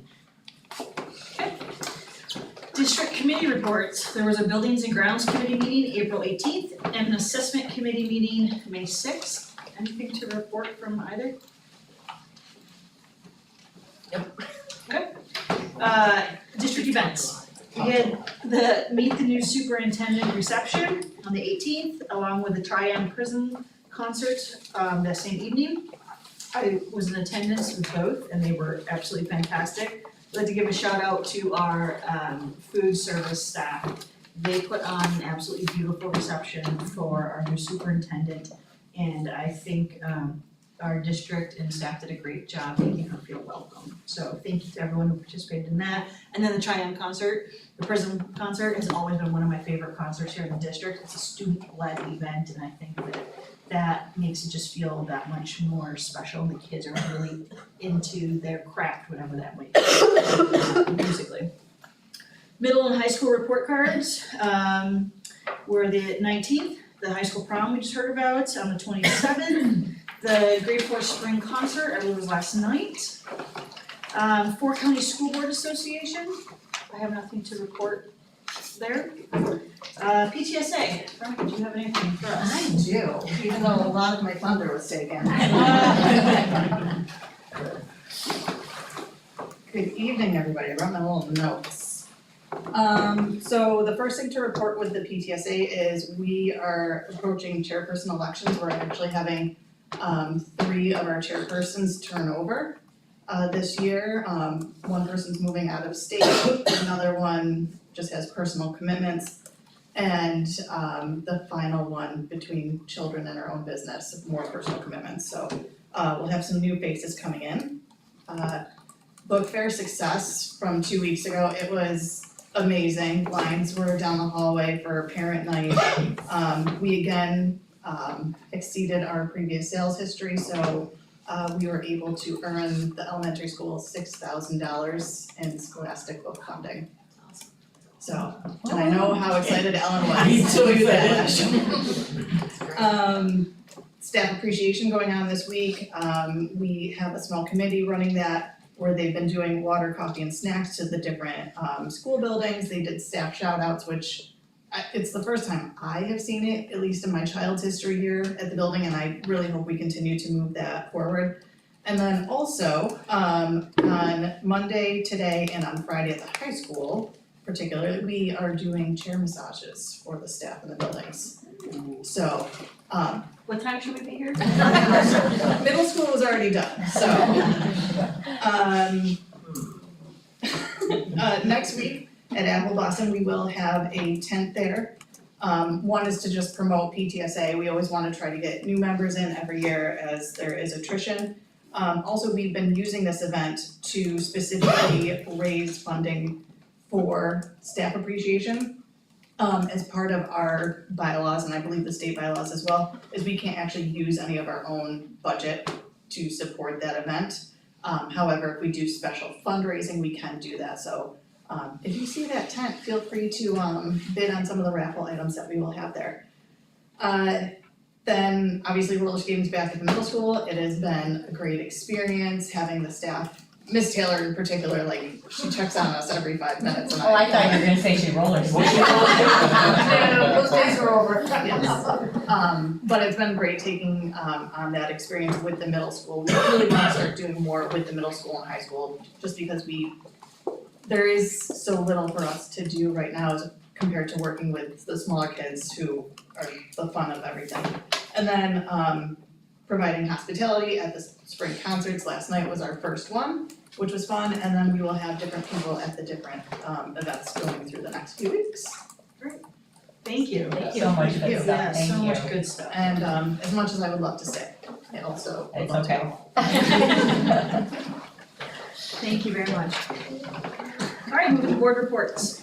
I need a motion to approve the CSE case summaries. Second. Any discussion? All in favor? Aye. Opposed? Passes 5-0. I need a motion to approve the March treasurer's report. Second. Any discussion? Not much discussion here. March is a slow month on the expenditure side.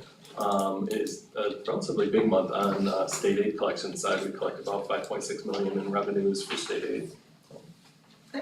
Thank you. All in favor? Aye. Opposed? Passes 5-0. Okay, middle school spotlight presentation. Okay, Miss Taylor and Mr. Rocco. Oh, wait, it's back, it's right in the. She usually leaves them on my desk. I know, I do, or I'm gonna add her somewhere.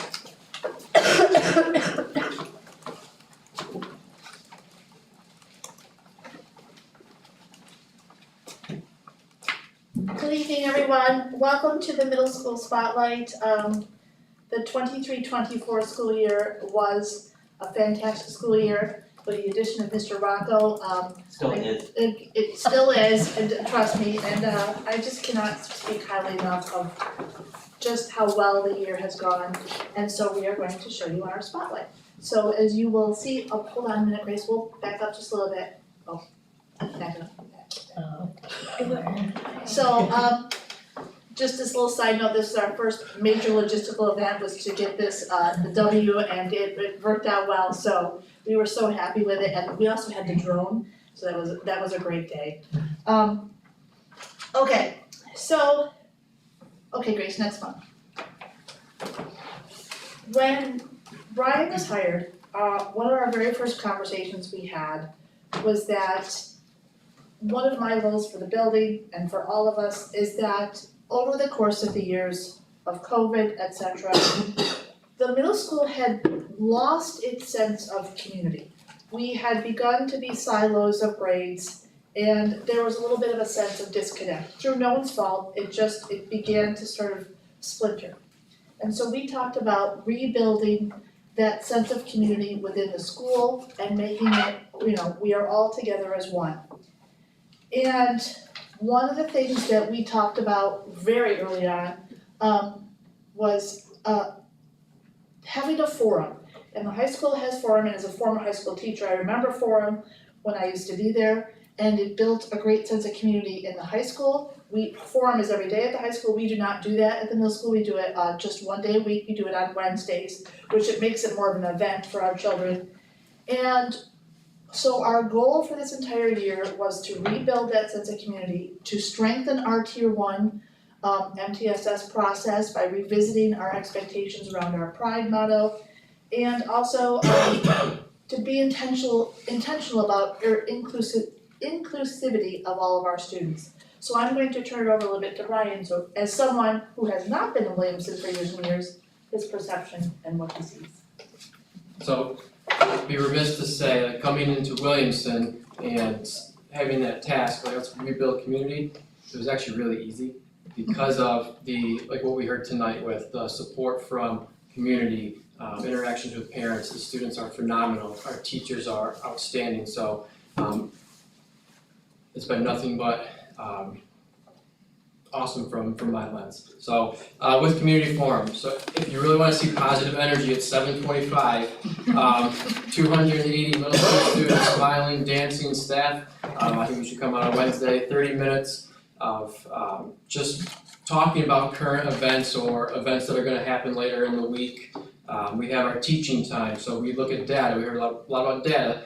On Thursdays, we sit down as our Tier 1 committee in the afternoon and focus on what is our attendance looking like, what is the behavior showing us, and then together as a team, we create these lessons with Mr. Rozzi and Ms. DeLizer, and they'll focus a whole group lesson for kids and staff to hear all together at once. So it's been really positive. I'm looking forward to next year. Maybe we might see Miss Taylor on some roller skates. Another part of the celebration is a time for us to celebrate all the great things our kids are doing and our staff. So it's been really nice to highlight some staff, and it allows the kids to see the staff in a different light and some of their interests. Student management is down significantly on Wednesdays, which I love, which is really cool. So they're hearing the right things at forum, and it's actually being applied throughout the day. For the day. Baby steps. Come on. Staff, student competitions, making it fun, and like I said, it's been a time for kids to see teachers in a different light, or staff. One part that I'm really excited about and see where it can go in the future for PD and professional development for our staff. Usually was at the end of the day, and if they can make it, they can make it. A lot of time our teachers want to be with kids, but during this time, how it works, so if I have a class, I'm a teacher, and staff member has a class, Ms. Taylor, they are in charge of one homeroom. So if there's a PD that we're hosting or our teachers are asking for, our staff are asking for, is Ms. Taylor can go to the PD and I'll watch the class. So during that half hour, it's a lot of time we're providing the PD to teachers and they're asking for it. So it's been really great. It's going to get better, and that's it. Okay, so if we move, Grace, the next one. Again, those of you who know me, I started at Williamson as a history teacher, and again, in part of building that community is honoring our very community and our traditions. And the middle school, if you know your history, was originally the central school, and we are on our second century of education. So last year's class, our current sixth graders are the class of 2030. And if you look at the cornerstone of the building, it's 1930. So that is 100 years of education in that building. So now this is our current fifth grade class, and now we are on 101, so that is our second century of education in this building. And we want to maintain that tradition, and that so people are aware of that this is not only a beautiful building, but it's important to the entire community. Okay? And so when I first came down to the middle school, there was no playground. And as we are seeing, our students are changing. And we know from our own society, those of us of a certain age, we used to go out and play all day and manage things and figure out with our peers, and no adult had to do that. Because of many events in society, we are protective of our children, and we don't allow them to manage a lot of their own time. So we don't have a ton of time in our day, but we make a commitment to playground and free play. Free play builds, again, those social emotional skills of having to negotiate with people, having to try and figure out like, well, what do you want to play? What do I want to play? This is really important to us. The kids, again, I was even shocked. Initially, we started with our 5th and 6th graders, and as the years went by, as those 5th and 6th graders became 7th graders, they were like, where's our playground? So we do it on the front lawn. We are building the playground in the back, but I will tell you, even our 8th graders look forward to it and they enjoy it, et cetera. And so we've made a commitment to at least a small portion of our day, 20 minutes of free play for our students. Yeah, typically, it's one of my favorite parts of the day. And I made a comment to Kate today, and my first interview here, I'm pulling up and I see all these kids on the front lawn, and there's not one kid on a phone. And it is awesome. So outside today, 6th graders are out there, there's not one kid on a phone, they're out there playing, which you don't see in a lot of other districts, so. And some of our kids bring their own equipment, like they bought two boys brought their own gloves and they were throwing the ball, and it's like, it just reminds you of different times when kids did that. And I'm running in my car to get my gloves. Okay, so if we move ahead in our spotlight, we are working to create a positive environment overall, and our students need something to look forward to. So we have these mini events, like, again, we don't wear hats in the middle school, we don't do that. But some days, we have special days, we have hat day, and hat day is glorious, and both of our staff and our teachers get involved in hat day. There's these little mini events to look forward to, make those special moments throughout the year. Okay, and then, Veronica's not here, but I'm going to tell her where the PTSA can roll in next year, is perhaps one of our favorite events of the year is Harvest Fest. It is no big pumpkin day, but it has built its own tradition. So our students spend one day painting and designing these beautiful pumpkins and working together as their homerooms, et cetera, only to the next day. If you know about this, go ahead, Grace. Smash them, okay? So it was very simple. We compete as homerooms and we throw pumpkins off the roof and try to hit a bullseye. We have community members now who wanna know what time it is so they can watch the smash, okay? And it is probably the kids, they have cowbells, they bring cowbells, they rally. And there has been some discussion about Mr. Logan as a cheater. Okay, so he won. No students go up on the roof. We have staff who throw on behalf. So this is Harvest Fest. Safety. Yeah. No kids on the roof. And it's pretty competitive, like they take it seriously. And there's a trophy. Yeah. So there is in fact a trophy. Okay. As you know, not only obviously we have Veterans Day celebration, but this is also a way, again, to give back to our community, for our students to be aware of their community members who have served in their community, and it also brings up the civic opportunities and the civic awareness for our students within the community, and that speaks to Brian for a little bit, because you're working on. The seal of civic readiness, so it's, if you, in a previous board meeting, I think Rachel was talking about the seal, and in high school they can, students can earn a seal on their diploma, and that actually can start in the middle school. So in the winter, myself, Ms. Collins, and our counselor, and our social studies teacher, they presented to 7th graders and current 8th graders about how they can earn this seal. So credits in middle school they can get to earn their high school diploma. And presented to 8th graders, 7th graders this year in June, they have the opportunity to start that and work with our community on what they can do to show their civic duty. And part about Veterans Day, I love that our students are involved in actually cooking the food in our, I think, the best home and careers facilities in the county, but they are in there, they're making the food with the teachers, they're doing the work, and then providing to our veterans. And they do all the serving, yeah. It's big. I will tell you one small story. The first day that Brian showed up, we gave him a folder of, a paper folder with Justin Bieber on it, and then a tie. And the tie was that John had bequeathed. It was the Constitution tie.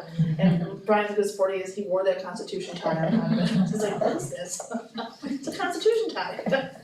Okay, and the next thing, I can't tell you, I have my bias, I think we have the most caring and invested staff in the middle school, and I will have to tell you our annual Christmas card of the gentlemen, that should tell you something, that 3 of those 5 gentlemen were new this year, but darn it, they were gonna wear the green suits, so it's really important. But our staff are committed they are as committed with their students and they want to participate in the events with our students and just, again, make this environment in the middle school a special, special time. Okay, and Grace?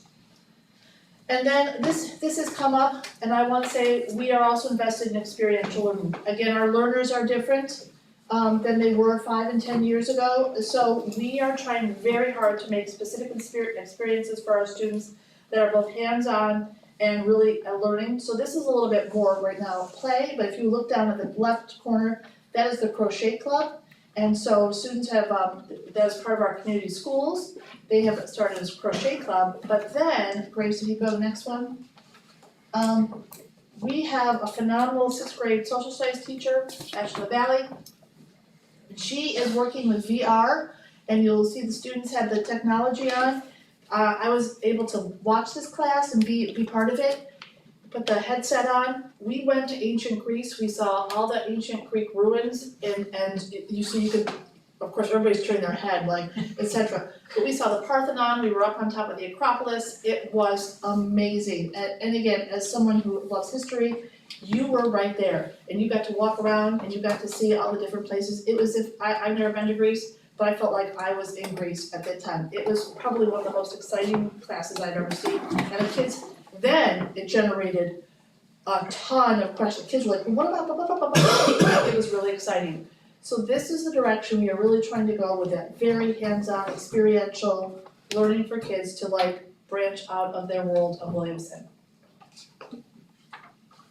Did you get to see Greece? Did you see Greece? I did see Greece. And then, as always, we are working partly with Forum, but partly in our general day, is to continue to build, foster a welcoming environment for all of our students, that everyone feels when they walk in those doors in the school that they are safe and cared for, and really they are as valued as anybody else. So, thank you everyone, that is the middle school spotlight. Any questions for Ms. Taylor and Mr. Rocco? If you are interested, you can be part of the toss. Yeah. We can color our own pumpkin then? You Yeah, I think the board would like to participate. Oh, that's so fun. That is what we always ask. I really do like though, the advancement of technology, but at the same token, the removal of it. Because you really need to get away from your phone, get away from the computer for 15, 20 minutes at a time to just free your mind. And I love that, I love that we're doing that, And they do, I think they that's they important. play, so, that's very important. yes, Awesome, thank you guys. thank you. Okay. And we'll have the best pumpkin though. Oh, yeah, excuse me. Sure. Capital project update. We have a written report on the progress of the capital project, continuing work on the elementary cafeteria. As I stated earlier, the playgrounds are getting close to being completed. The project as a whole looks like 35% completed. You'll see new windows all around the ground floor of the middle school, they look great on the back side. The unit ventilators are being replaced, the horizontal ones, we're waiting for the vertical ones, which are the new ones that will go up in the corners, so those are going in soon. Keep you posted, but it's, knock on wood, moving along on time and on budget. I just wanna make a comment, I had a community member this week say that they had come to a board meeting and they felt like they weren't sure what we were talking about, and I just wanna remind the public that when we have these types of presentations, there is a public comment portion of board docs. So it's not just that piece of paper that you get that doesn't have the presentations, they're all available online, so just a reminder, you said that we have that on here. Yes, that's true, and that's a great reminder that the public has access to all of that stuff via board docs.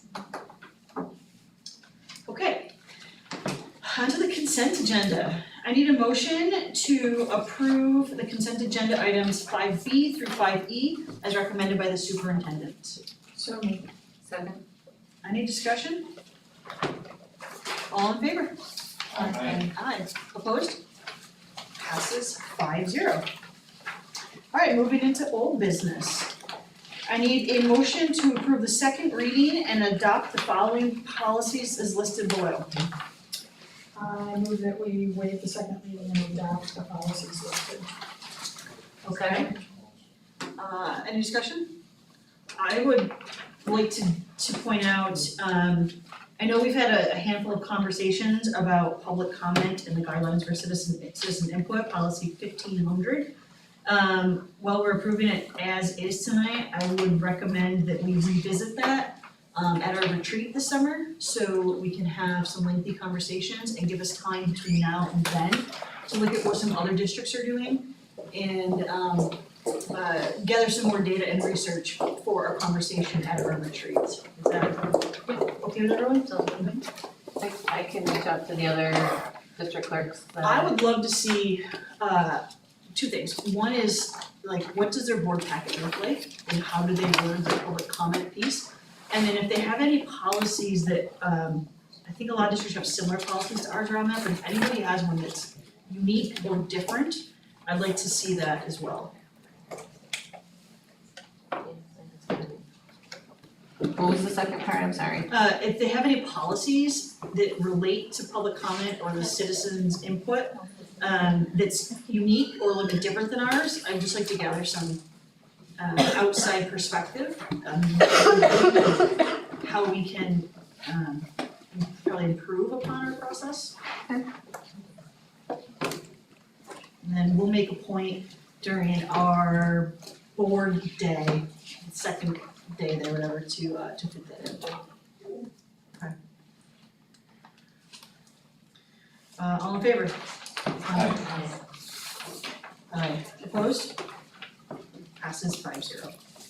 All right, new business. I need a motion to approve the budget transfers for the 2023-2024 school year. So moved. Second. Any discussion? It's just HVAC maintenance, and then Rachel was able to help us run some BOCES, or PD through BOCES, which helped, so we'll get BOCES aid back on that money. And the rest were for health service costs for students attending different placement outside of Williamson. Thanks. All in favor? Aye. Aye. Opposed? Passes 5-0. All right, moving on to the high school student survey questions. This is on our calendar for next week. Kelly provided a list of questions that we have used in years past. Angela sent questions today to you via email that we have used for specifically the last 2 years. I don't know if anybody has any feeling one way or the other. I think we were pretty happy with the questions we've used the last couple of years. It's helped guide some updated conversations. I think so. And I think because we started with a new group, it might be helpful to Know those questions. consistent. Okay. I think those worked out really well last year. Yeah, good feedback. Okay, so we'll commit to using those questions. Can you send that to Kelly so I she, did. okay, thank you. Yep, I'll get it all ready for, and then, Do you want to narrow the time frame for when you are coming? Cause I want, we don't need to have it be an all-day event. If you want to condense it, I will just plan accordingly. and if we do condense it and you guys have a little extra time, Jeff and Francis and Jamie, I know we still have a couple of videos that we need to film, that you had talked about, and maybe we could fit it in on that day. I'm taking a vacation day for it, but I'm good all day long. What day of the week is this again? Tuesday. Tuesday, Coming Tuesday. the 14th. The 14th. It doesn't matter to me. I can move anything around. I have, 2 commitments that I cannot move around in the middle of the day. Okay. We've done before, I don't wanna do like a morning and an afternoon, because that's a pain in the butt for people to come and go. It's usually we spend. Unless that would be a good time to do the videos and would also align with when you need to do. Yeah, I won't be able to do a video during the middle of the day, What time do you have to be going by in the morning, mid-morning? 9:45. Oh, that's right. Well, if we start at 7:30. But we can keep going. We can without, Because we've yes. split up before, Yeah. like 2 board members. Yep. That's true. I apologize, There's been times where we haven't had all 5 Yep. there Yeah. anyway. Okay. So I guess, Kate, then if the whole day's kind of open, so whatever. I will get Kelly's schedule. Okay. Good, and if I can fit in a recording at some point while I'm there, I'm happy to do so. And if you wanna do it at school, we could probably find you a private space too, or another location, if you. One of them's in the- person, so Okay. that's why I can't move it. Otherwise, I will take one Zoom while I'm here. Excellent. I apologize, guys, my schedule has been insane lately. You know, I don't normally, this is a weird year for me. I mean, all five of us generally get the just about everything, so every once in a while it's. Will, I know. I hate not being at everything, that's something I committed to, so it's been hard for me. Okay. Let's see. What's that? Well, budget transfers. Nope, budget transfers. Just information. Yep. Anything like to note here that we need to know about, specific? Nope. Okay. Thank you. Upcoming district committee meetings, there's curriculum council May 15th and a wellness committee meeting May 22nd. Upcoming district events, you can tell the end of the year is near because this list is triple what it normally is. Solo Fest, May 10th and 11th. End of the 35-week marking period, May 17th. Annual budget vote and Board of Education election. I hope the entire community comes out for that. May 21st from 1 to 9 in the middle school cafeteria. Grades 5 and 6 spring concert is May 21st. I'm gonna step back real quick. Joanne, I'm not sure if you know or not, but we often go at the end of the evening, at the 9 o'clock point of the budget vote, and the whole board sits and listens to the results. So you're welcome to come and join. We'd love to have you join us. We also help count the ice students, the ice cream vote. Last year was the playground vote. So love to have you there. Okay, the grades 5 and 6 spring concerts, May 21st, high school spring concert, May 23rd. Interms will be available May 24th, Breakfast of Champions, also May 24th.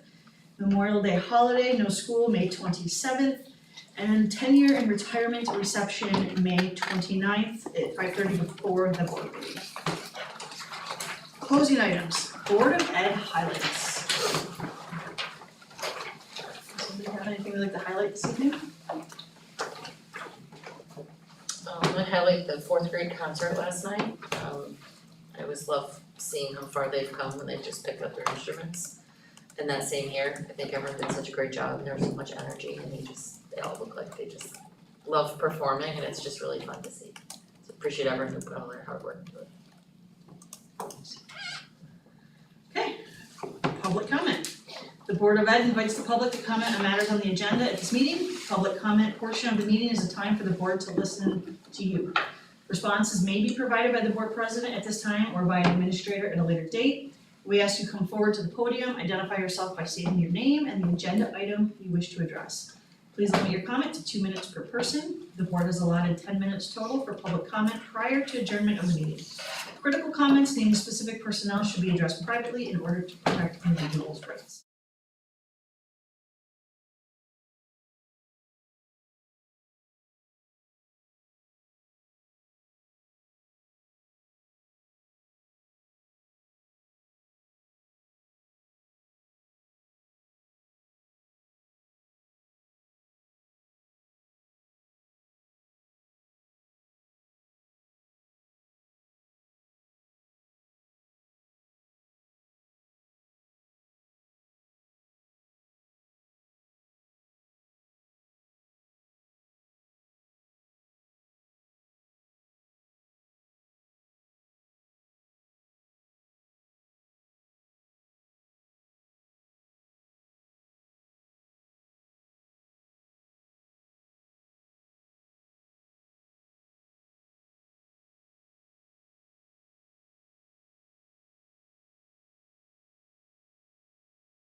Executive session. We do need an executive session tonight. I move that we enter executive session to discuss the employment history of a particular person or corporation and information relating to current or future investigation or prosecution of a criminal offense which would imperil effective law enforcement if disclosed. Thank you. I request that Jeff Sutton, Ellen Saxby, Catherine Taylor, and Kelly Colling stay for executive session. All in favor? Aye. All right, we're adjourned.